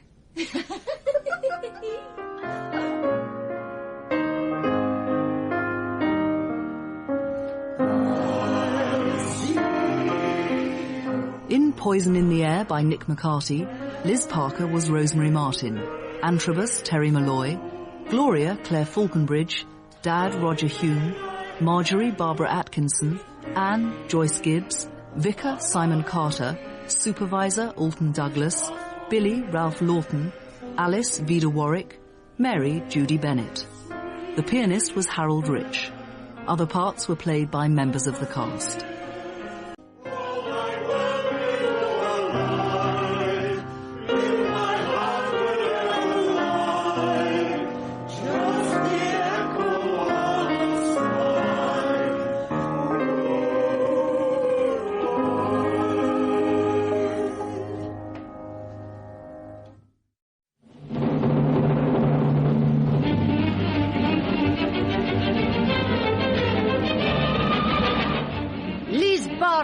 Special agent.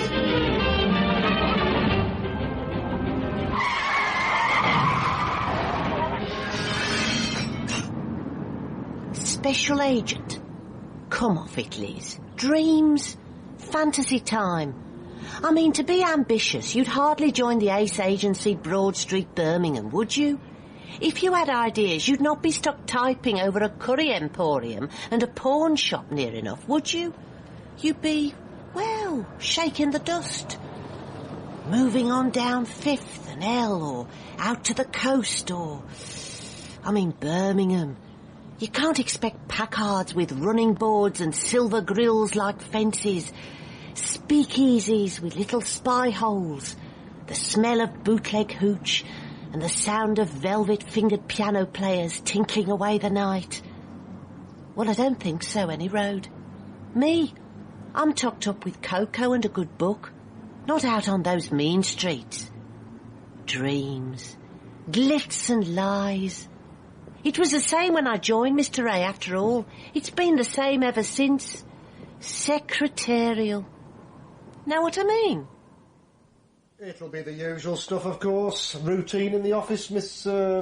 confidential files, of course. You are used to confidentiality, I suppose, Miss... Parker. Yes, in the bank we would The bank only dealt in money, Miss... We are here a repository of love and hate and greed and violence.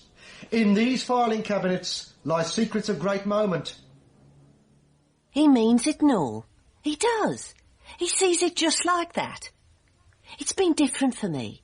I mean, before I came to work in that office, I'd always, well, hoped like, you know, exciting. A whisper there shifted a curtain a fraction, and I saw his face in the strobing light of the neon over the road. He was dead. His face unrecognisable. A stub cigar still burned a hole in his soft lips. Mr. Antrobus had fainted at the sight of blood. Still, it's a job, innit?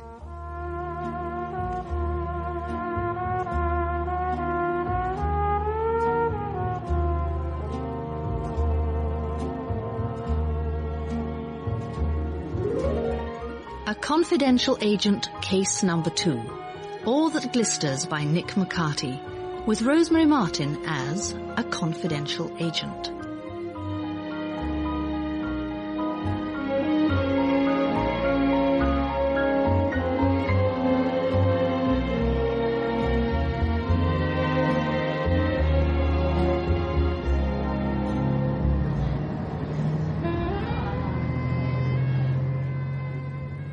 Another thrilling day. The number 9 bus down Hagley Road, past the salesmen's hotels and flash-fronted buildings concealing old chrome and older barmaids, and the stale stink of ash in the carpets. 5 ways, and on we go, dead keen of a morning. Dead. The kid lay face down on the bed, held in place by 4 holes in his back. The flies were thirsty, it seemed. A large blue fly skated on the liquid under the bed. He left. The mesh door quivered. Outside the sun shone, the birds called, and the kids down at the lake yelled and swam and, like kids do, or did. Number 9 bus, off at Broad Street, and another day's excitement. Can't wait.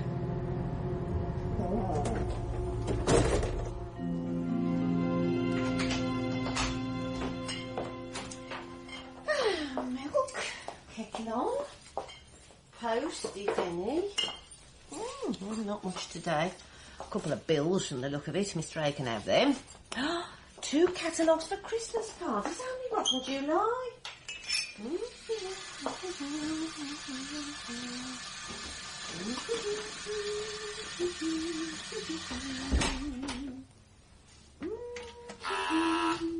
Excuse me. You open? No, we're shut. Oh, sorry.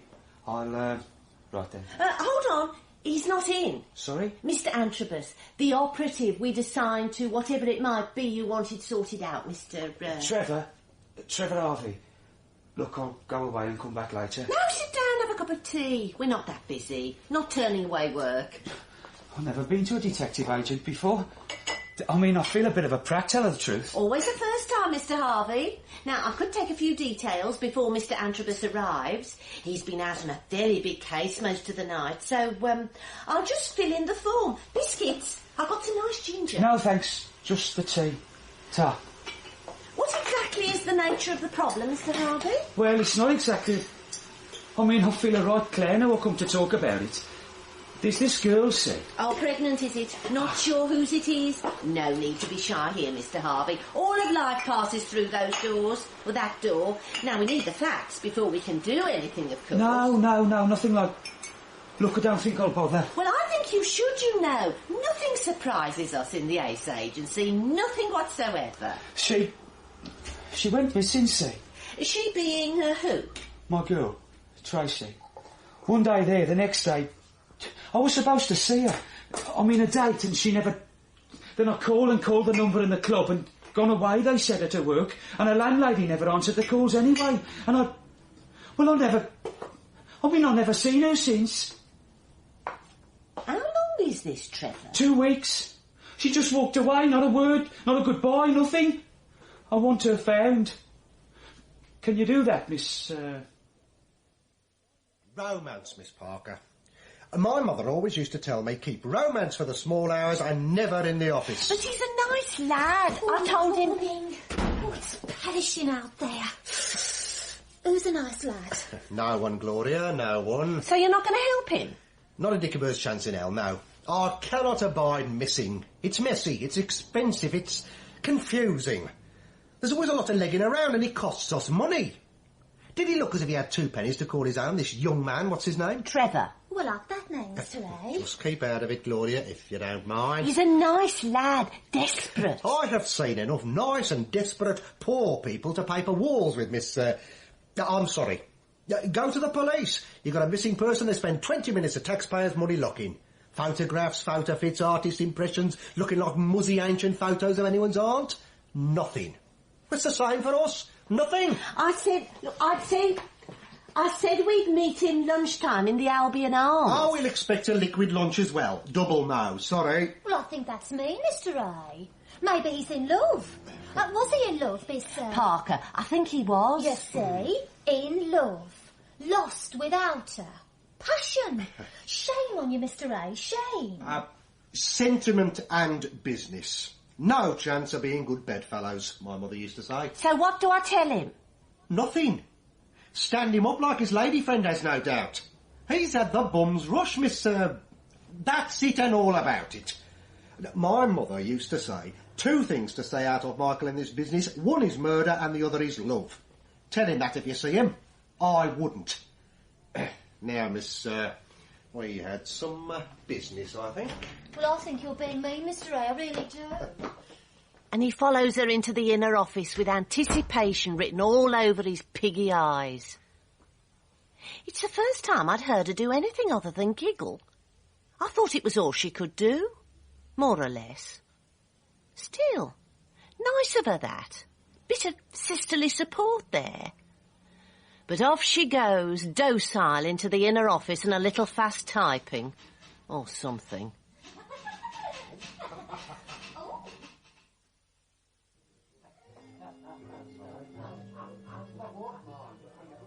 I always liked the old places. The places no developer wants to develop. Remember those pubs with wooden-panelled walls and smoke-yellowed ceilings? The White Hart on Broad Street, was it? Or the Turk's Head? Or the Woodman? You came then, Trevor? Yeah? You want a drink? I'll just have a lime juice. Nothing in it? Before you buy, Trev, you better know he's not doing it. He'll not touch missing persons. Says go to the police. Oh. I'm sorry. He's a stubborn man, is Mr. Antrobus. I'm sorry. No, well, it's all right. It's his business. How long had you known her? Tracy. Off and on 6 months. We've been sort of together for about 6 weeks. She's lovely. What'd she do? She's an actress. Well, she wants to be. Well, she's sort of waiting just now. A job? The Green Door Casino. Working reception, that sort of thing. You and Tracy were, well, where you living, you know. She was an old-fashioned sort of girl, Miss Parker. Well, that's something different these days, Trevor. He's not going to help, then, your Mr. Antrobus? No, sorry. She's a lovely girl. What can I do? The police? They'll file her and nothing, you know that. They're busy. She's not gone off without telling me. Something's happened to her. I know it has. I can tell it has. Hold on, Trevor. Look, if you like, I could ask around. If you wanted me to. Make a few inquiries.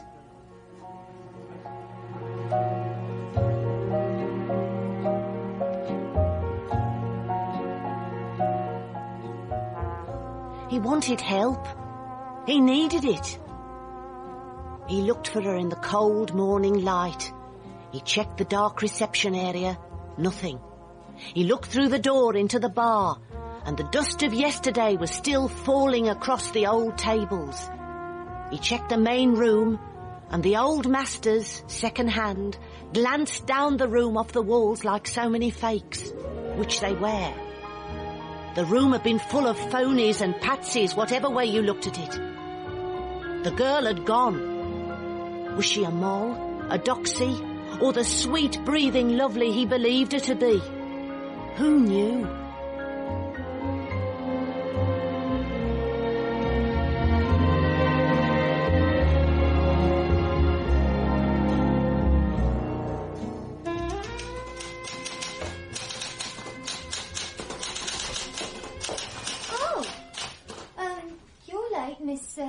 Yes, got a bit behind. Long lunch. He's gone home to his wife tonight. Oh. Yeah. Well, good for her, eh? And I'd like to say thanks for backing me up. Eh? Well, the idea of looking for the girl. Tar. I think he was mean. Got his reasons, I suppose. Look, I know what you think. About me and Mickey. Mickey? Mr. Antrobus. I know you think I'm, well... My father would say no better than you should be. Yeah, well, maybe. Not my business, is it? I just want you to know. Well, you look to me like you got problems. You might not believe it. I mean, I know what men think. They see me and they think, easy meat, all my life. You don't have to tell. I'm 23 now. And men have looked and undressed me every time I walk across a room since I was 12. Truth. It makes you very lonely. I don't see that. Then you're not as clever as you think you are then, are you? You can't trust anyone, any man. All the time you know what they want. I just wanted a friend. Mr. Antrobus is a friend. Well, he's other things as well, yes, but he's a friend. And I like him. I trust him. But I was cross Which was why I said what I said about the girl. Did you see her friend? Yes, I did. You doing anything about it? I said I'd have a look, see what I could dig out, you know. I think that's marvellous. I'm glad. I won't tell Mickey. I promise. Be careful, Liz. Yes. Thanks, Gloria. See you tomorrow.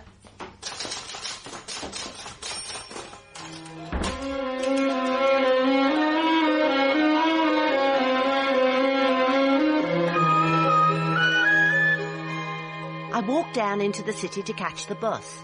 Trevor had given me the name of the place. Finding it wasn't so easy in this city. A city ripped apart by improvement. Ringways and junctions and racing tracks for streets and dead in the night. Dark streets and mean back-to-backs giving way to more old factories and the old red light areas and broken neon strips. Hoardings for bad beer and worse detergents. A jungle. Brum at night. A few cars and fewer people. The Kit Kat Club. The Cedars. And out of the bus and walking. She turned up the narrow street and found the new oak door, knocked and waited. The Green Door Casino and Club.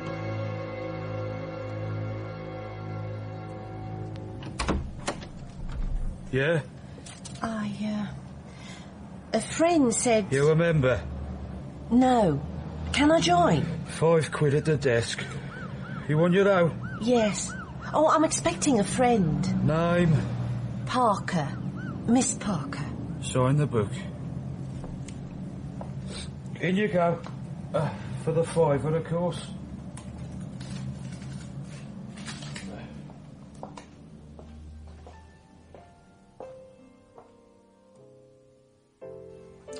Good evening. On your own? I'm waiting for a friend. No need to be alarmed. I'm Paul Beaver. I think you're in the wrong place, Miss Parker. How do you know my name? The book. Is it your real name? Well, you are in the wrong place. That girl, what was her name, the one you were asking for? Tracy Markham. Blonde. I've got a photo. No, not her. But I was assured... Oh, she, yes. Not Tracy, anything. That girl's Mary Smith. I don't understand. Mary Smith, her name here. Got a great future, that girl. She was here then? Oh, this girl was. Tracy Thing was not. Mary took off. Down to London, she said. Out of the stinking provinces, she said. Bright lights, you see. Ambition. Not here now. Not for months. You seem to know a lot about... No questions. No answers, you see. Not here. You're not the law. You're not even on the game. Why ask about a girl who was just on the make? Not your scene, my dear Miss Parker. I think I'd go home if I was you. Charlie will show you the door. Unless you want to buy another drink, of course. Beaver? No, she never mentioned a man called Beaver. Why should she? Look, I don't want to go on with this, Miss... let's forget it, eh?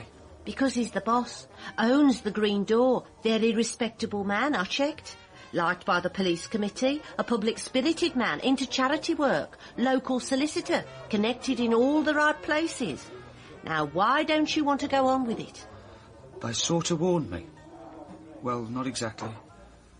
A friend of hers phoned me. Told to forget it, you see, Miss Parker. To forget Tracy. I thought I should tell you. Wasting time, you see.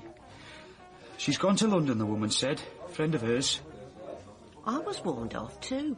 My boss. Leave it alone, he said. Leave it alone. So leave it alone, OK? No, it's not OK. One minute you want your girl found, the next it's lay off. Why? She's in London.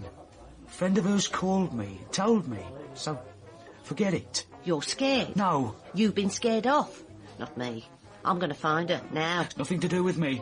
I don't believe it. I thought you and this girl were... Well, where did she live? Derrit End Road. I'm not saying anything else. Just drop it, see? Is she in trouble? They said she would be, yeah. It's not worth it, miss. Not to you, maybe, but you're not an agent, are you? I've got my professional pride. And her. Think about her. Thanks for the drink. It was wasn't a bad street, as streets go. Kids playing, a few local shops. The houses, those old Edwardian piles turned into flats, bedsits, studios. Students, bachelors and a few faded ladies. The newspaper shop would know if anyone did. I showed the man her photograph. I know her. Trish. I laughed a minute she was. Pretty too. I walked down the street past the kids and found the house. It lay back behind some old dirty bushes. Scraps of newspaper around the branches and old milk bottles on the step. A pile of circulars scattered near the row of bells. It looked like a quiet place. Yes, flat 5, Miss Markham. Can I come in? It's a bit, embarrassing. Miss Markham, what's she done? It's what she hasn't done.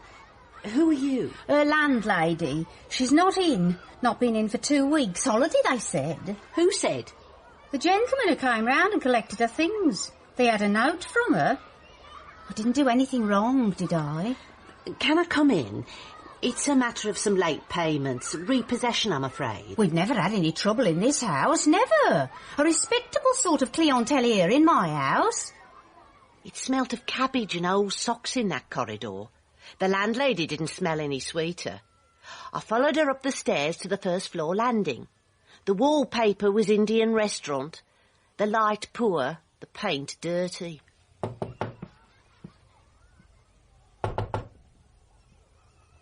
She's out. You got a key?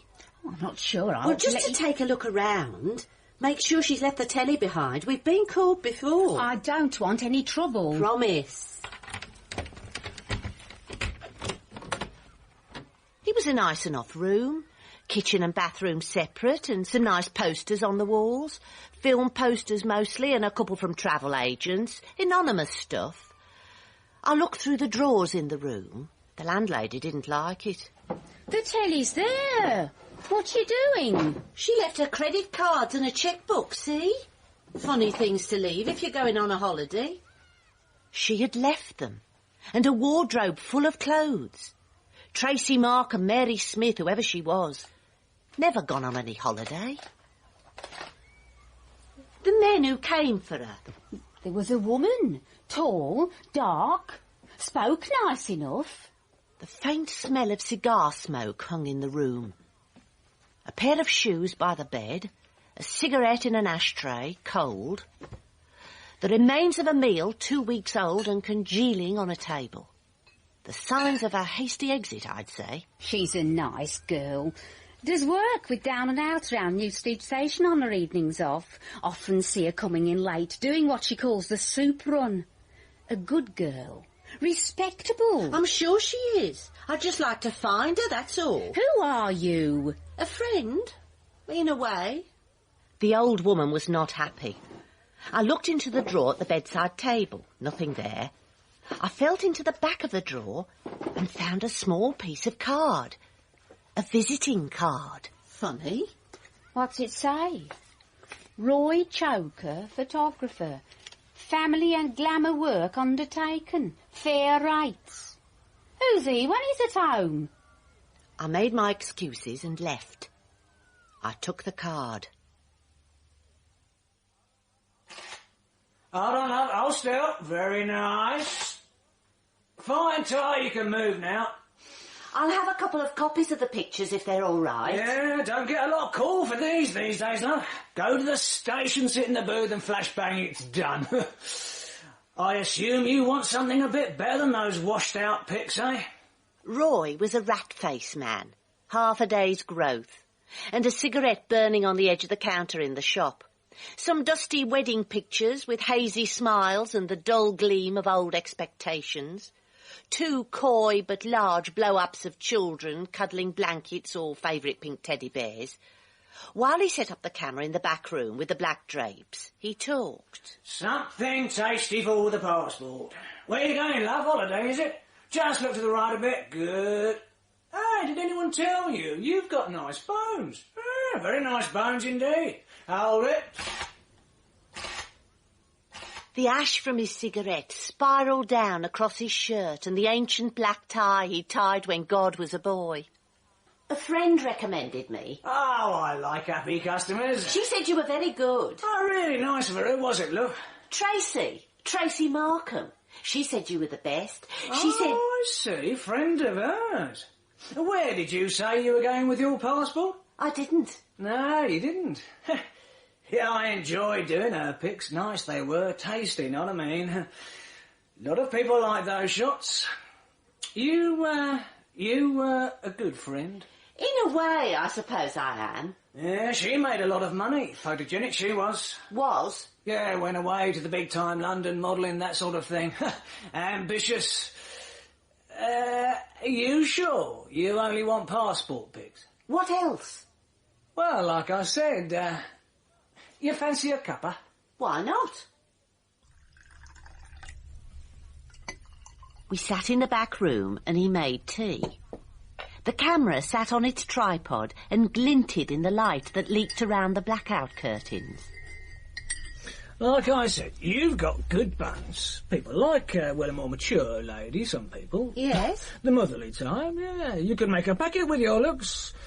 Need to take a short course, so I could fix that, only a couple of hundred. What sort of pictures? You can use your imagination, I'm sure. I don't want to cause any offence. No, go on. Well, you come along with a couple of hundred, get a portfolio of pics, start putting them around the agencies. So I've got friends could give you a start. A new career. £200? And the door's open. Yeah, I like the look of you. I could arrange to lend you the cash if you wanted. You just sign up with me, a formality just to get you started. Why not? Tell you what, I'll collect the passport pics and we can talk about it. I could be interested. Sounds like Easy Street. Oh, it is. Very enjoyable work for them that likes it. Is he in? He's out, Gloria. Back later. It was you I wanted to talk to, really. Really? That girl, the one you wanted to look for. I think maybe I'm into something a bit mucky, a bit ugly, you know. You going to tell me? I don't know anything, not for definite. Now, you're not going to tell Mr. A, are you? Tell him? No. He's not keen, you know. Not on going on with it. He'd be cross. Don't know what to do now. Go back and try again, I suppose. It's a bit of a dead end. I'd like to help, if I can. Mr. Antrobus?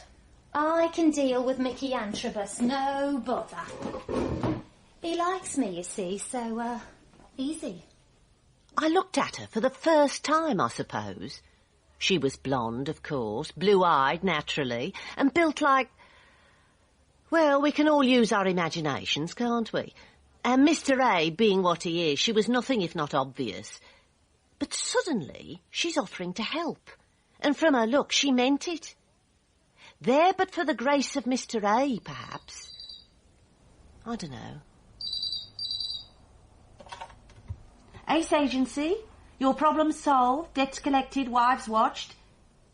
Yes? What? Where? OK, see you there.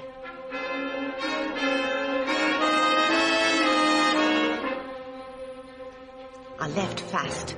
Took the stairs 3 at a time, past the stink of curry and the surprised gent in the turban, through the shop with the dubious magazines and into the street.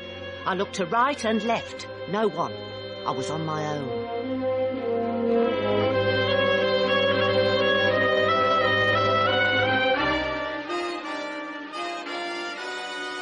Where is she? Intensive care. They won't let me see her. I see. What happened? I had a call. They told me she was brought in. Had taken an overdose of... She never even took aspirin. Never. They found her in a flat. The landlady called the hospital. I thought you'd run out on her. I had to try to stop you asking questions. They told me to do that. Her friends. They warned me to lay off. Why?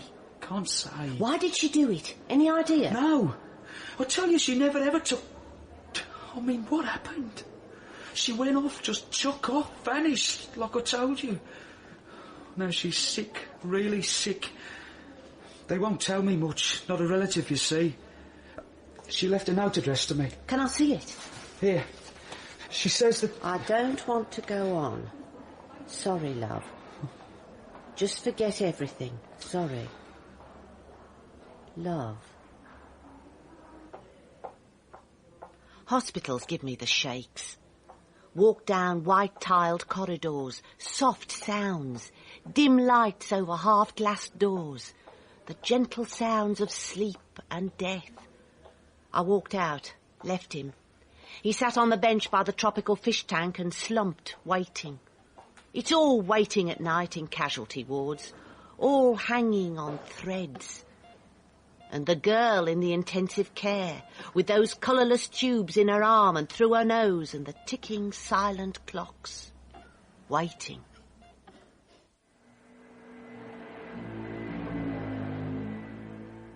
I was right about daylight at the green doors. The room stank of cigar smoke and old drinks.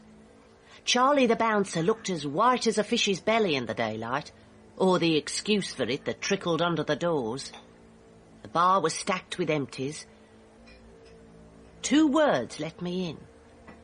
Paul Beaver. Open sesame. And where were the 40 thieves? You really are very persistent, Miss Parker. What's your name? Liz. I like your style, I do. Liz, do you fancy a bite to eat here? With me? We'll have some nice steak and a decent bottle of wine. Join me? I suppose snakes have style. Charm as well. And the food was good. And I suppose the wine was all right. He seemed to like it anyway. Not easy, you see, Liz. Just one of my enterprises, and sometimes things do go a bit wrong. First to admit it. More wine? No, thanks. You employ people these days, and sometimes they get the wrong end of the stick. I'm sure you have the same problems in your business. What is your business? Asking questions, I suppose.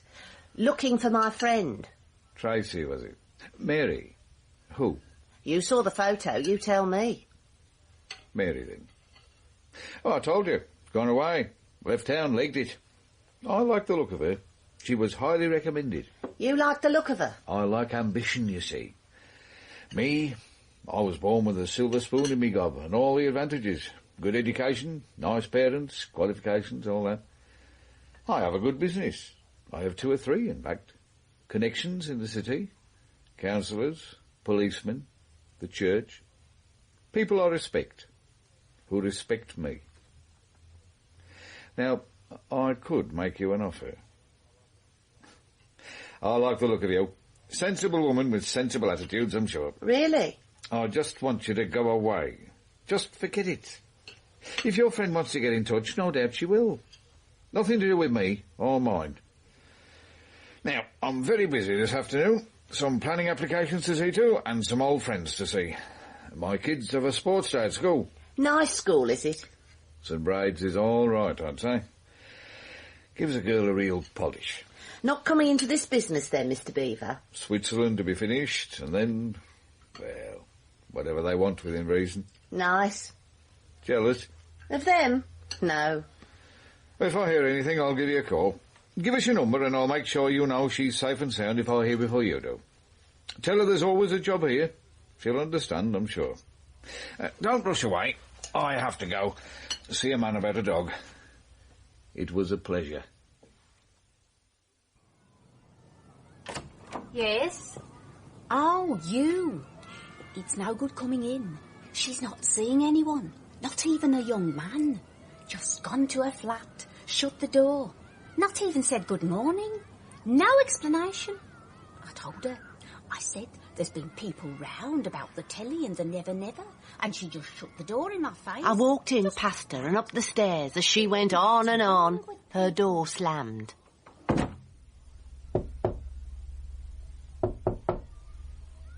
Who's there? A friend. Go away. A friend, I said. I want to help you. Go away. Tracy, Trev's dead worried about you. I don't want to see him. I told him. Open the door, love, just for a minute. No. Go away, please. Tracy, I know some of what happened. I can guess some. You can't hide in your room for the rest of time, can you? Now, please, I can help you. I'm sorry. I'm not exactly well dressed. Can I come in? Yeah, I suppose you can. But I don't want to talk about Trev. He's nice, but I can't see him. I don't want to talk about him. Or see him. Or see any man. The room was a shambles. Clothes all over, bed not made, a pile of cigarette ends tumbled in grey heaps over the table, the air still and full of smoke, old coffee and body. Tracy was pretty, or could be, I suppose. She hunched in a chair and didn't look at me. I went out into the kitchen, cleared a space amongst the half-eaten food and the dirty cups and saucers, put the kettle on and went back into the room. Tracy hadn't moved. You don't have to talk about it, you know, but it might help. No. Suit yourself. Tea or coffee? What? Oh, tea, please. So, I made the tea, gave her a mug and sat at the table and watched her. It took a long time before she even glanced across at me. I waited. You're just going to sit there? Are you from the hospital, are you? No. Last time I saw you, you were on wires and drips. Oh, well, I'm all right. It's just shock. Not eating, they said. Trev is very worried for you, you know, very. Now, I've been looking for you for some days now, and... Well, so you found me? Big deal. What have you found? I just come home, that's all. From London? The big time, glamour, all that? They said that you went, that you were ambitious. What happened? Who said? Paul Beaver at the Green Doors. Beaver? You come from him? Oh, no, please go away. Go away. I can't. No. No, I don't want to. I don't want to. Please don't make me. Please don't. Oh, please, Paul, please. Oh, don't make me do that, please. I don't know what happened. I mean, she just suddenly let go. Just sat in the chair, and it was as if I wasn't there and she was seeing horrors. I tried. It's all right, Tracy. Now, come on, it's all right. I don't want to, not with him. I don't like him. And I don't... Oh, no, please, don't make me. Why is he here with the camera? Why? Oh, please. Please don't. Please don't. She just broke apart. She sat in that chair and she broke apart. I fed her hot tea and wrapped her up, and eventually, when she got quieter, she crept into her tousle bed and lay there staring at the ceiling. Quiet now. I'm sorry. I am sorry. Oh, I've been thinking about... Oh, I feel disgusting. I mean, they made me do things. Say things. They filmed me with... Oh, God, I feel like filth. No, Tracy. They may be, not you. Now, can you tell me how? Who are you? I'm a confidential agent, a sort of detective. Just tell me. I went... That photographer. Roy? Yeah. He said... Oh, he told me I'd got a future in modelling.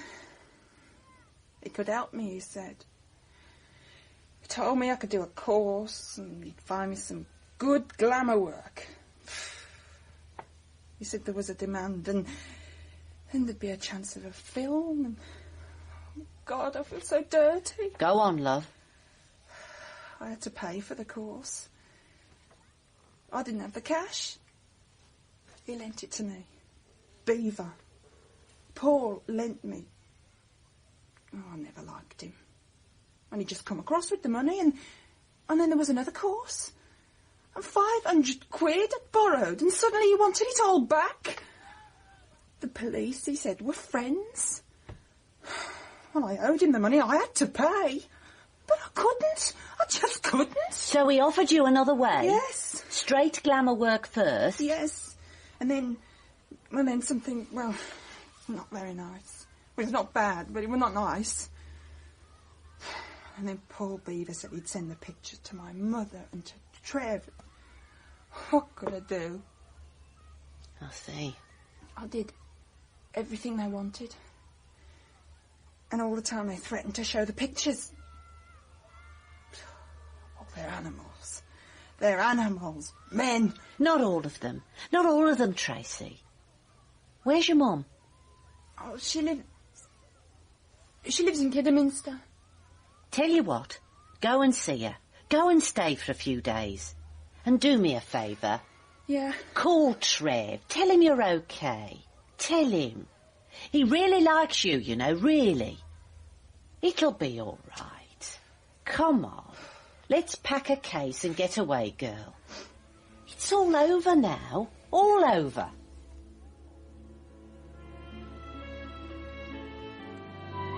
They come to the city, to the bright lights, easy money, to liars, pimps, users. The kids come and they're flies stuck in a stinking web. Some survive, some sink. It's a sad city.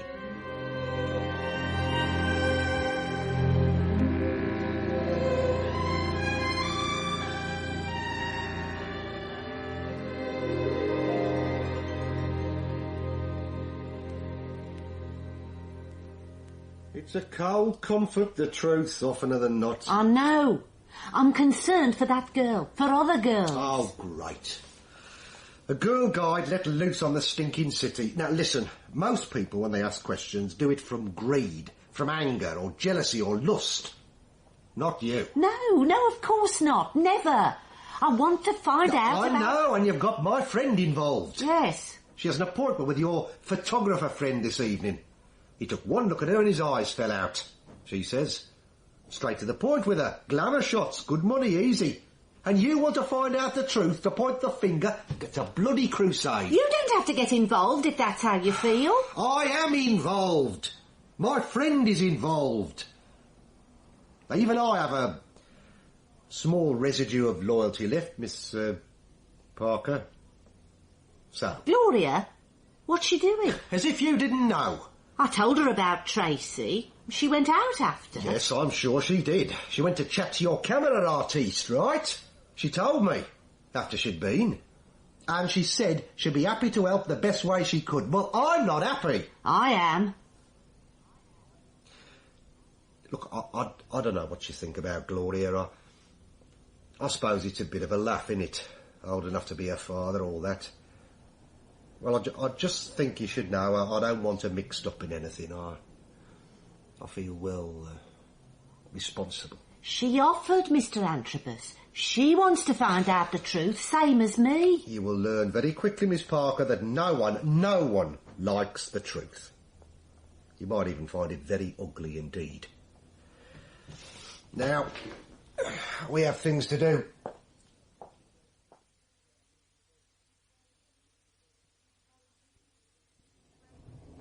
St. Braid School, Beaver said. I thought you'd better see him before you get too far in. Right. I wish I'd gone to a school like... Still. Things are all right, aren't they, Mr. A? Hmm? If I'd been educated, I'd never be here, would I? You sure you want to do it, Gloria? Yes.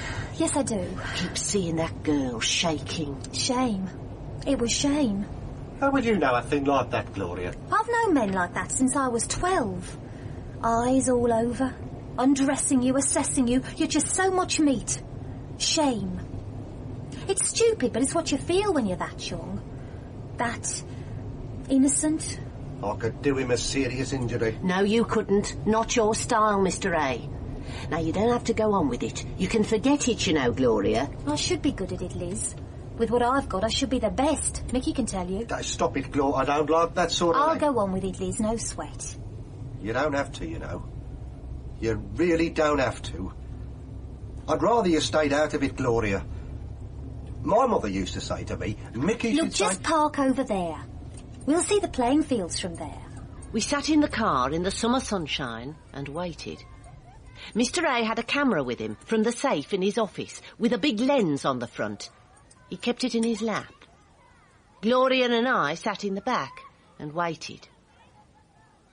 Across the green grass, marked out with white lines and flags and sticks and hurdles and stuff, an excited bunch of girls waited for the action to begin. In their little white shirts and gym knickers and their polished little faces, like something clean and fresh. And the big cars and the parents in the yard in front of the school waiting. Rolls and Rovers and, yeah, even a few Jags. Mothers in nice big summer hats and flowery dresses, and the men in suits and ties, and also, I don't know, different from Hale's Owing grammar somehow. It was muted, soft, gentle, clean. He's there. See him? See him? And Beaver walked across the schoolyard and kissed the smiling face of one of the women. She laughed at something he said, and 2 girls ran across to him and kissed him. Blonde, pretty. He touched their faces gently, and they went back to their friends, and he watched them go so proudly. I kept seeing the tubes and the gauze, and hearing the heavy intake of the breath and the pale face on the pillow, and the smell of new grass was suddenly disinfectant and death. That woman must be his wife.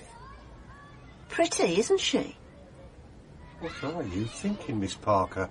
She might like to know what her husband does for a living. Or the kids. Miss Parker, you are sounding like a very ruthless, unprincipled lady.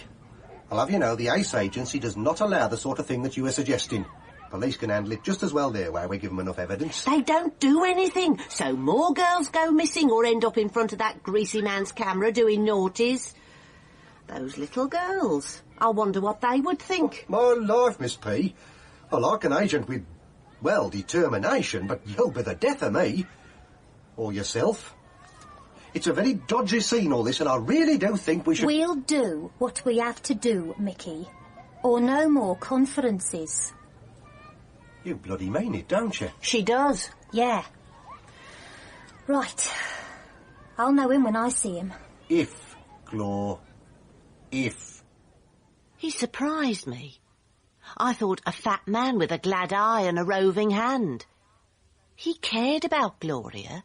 He really cared. He was scared for her when she left the office to go to her meeting with that toad-faced photographer. Mr. Antrobus worried for her, wanted her to forget it, tried to persuade me. I'd have given in, I think. She said no. She wanted to do it. She had her reasons. Men watching her, looking her up and down, imagining things. Lust. Her. She knew all right. Mr. A offered her protection, I suppose. Seems laughable, I suppose, Miss Parker. But I care for that girl. Like me own... well, I love her, I suppose. Another lie, Mr. Antrobus? You'll have to learn someone else, Liz. Pick the lies from the truth. Now, get the gear. Camera, fast film. Be all right with some street lights. There are street lights outside that gaff, aren't there? I think so. Oh, God spare me from amateurs. Tape recorder. She's got the radio pickup in her handbag. Anything she says or he says will be picked up by this machine here, sitting quietly in our car. You just pray they don't search her. I think I should have gone instead. My problems, after all. Bit late for that, isn't it? Come on.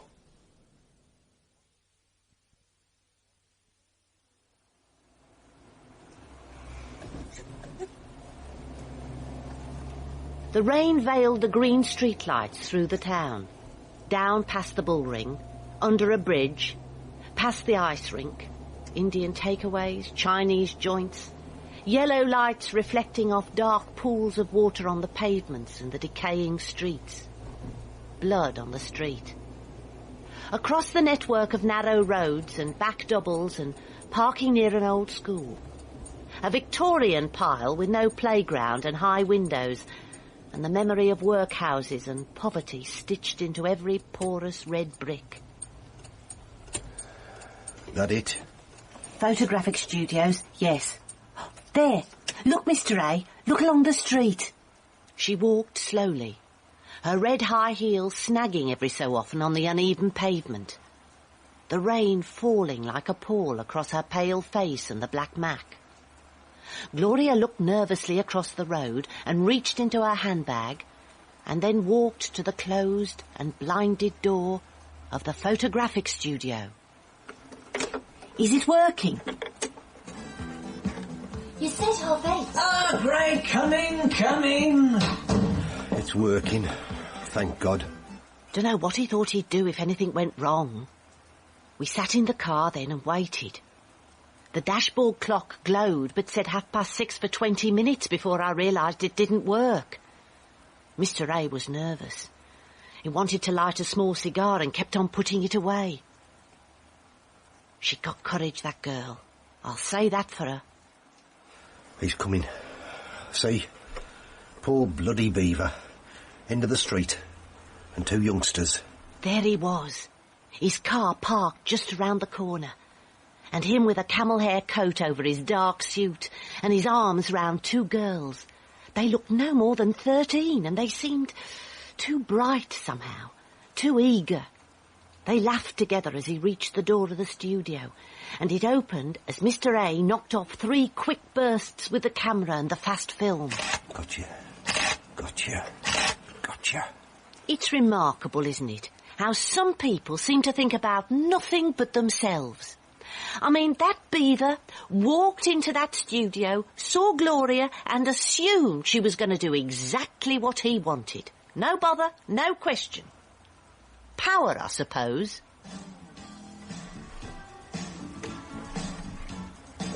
Has that arrangement been discussed, Miss Gloria, isn't it? Arrangements?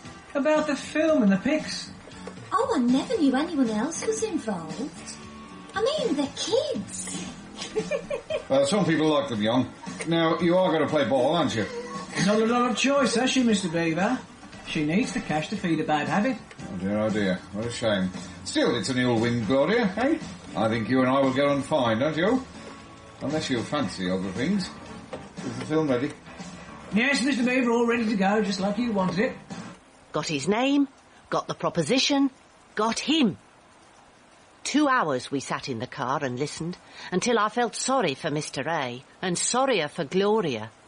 They tried and tried to persuade her, but she would not play ball. Glamour was all right. Nothing else fitted her book. They made do with that and kicked her out into the night with 20 quid for her trouble. We drove home. She sat with me in the back of the car, and I suddenly realised she was crying. We drove slowly across the dark city, and she sat staring straight ahead and the tears running across her face. The empty streets with dark areas behind. The lit windows of shops peopled with dummies and shadows. The occasional distant wail of a police siren and the brief roar of a motorbike. She sat quite still and cried from some deep, forgotten reasons. He drove gently down into the night.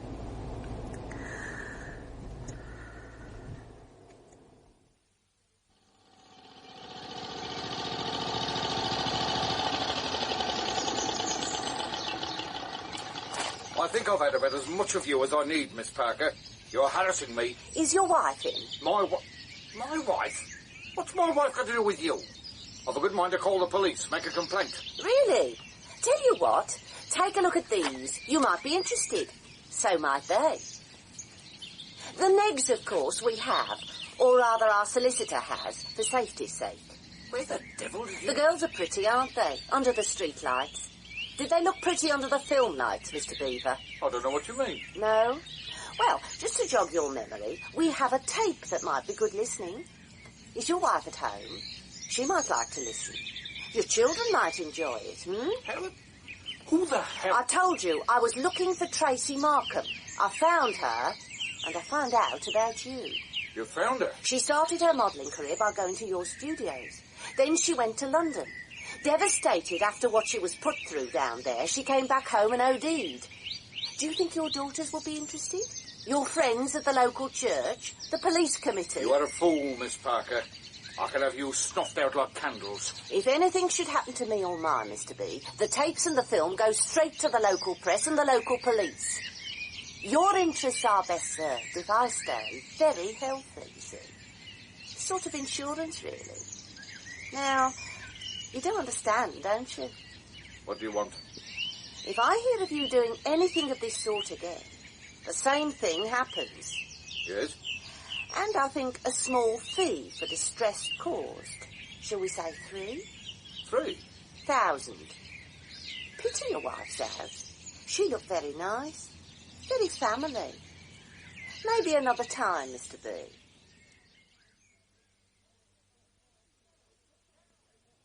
$3,000? I have to admit to being gobsmacked, Miss Parker. Liz, I am... Gobsmacked, I know. Mind you, a reasonable recompense for the work we put in. I thought so. He was not happy. He burned the pictures. I reminded him we had the negatives. I'll take the cheque then and get it cashed. Already done it, Mr. Antrobus. Thought it best before he started getting clever. I hand it to you. I really will have to consider putting you on the payroll as a fully fledged confidential agent.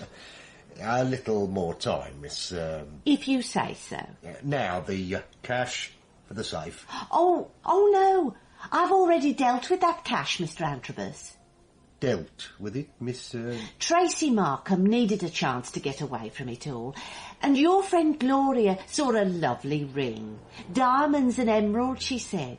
The money wasn't really a fee, was it? I wasn't even working as an agent, was I? Not even a job for the Ace Agency, was it? You said as much. Holiday. A diamond ring. Oh, my God. He sat behind my desk trying to get over the shock. I put the kettle on. And outside the door banged in the sudden breeze from the grubby street. And in the softly manicured suburbs, the slime of the city and the false promises lie and lick their wounds and worry about one single small gleam of truth.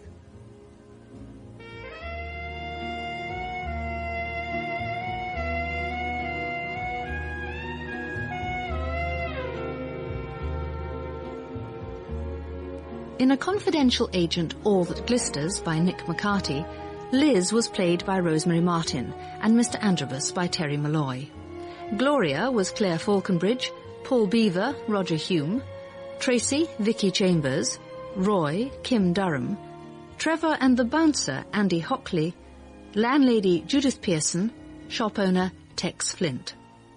A Confidential Agent was directed at Pebble Mill by Philip Martin.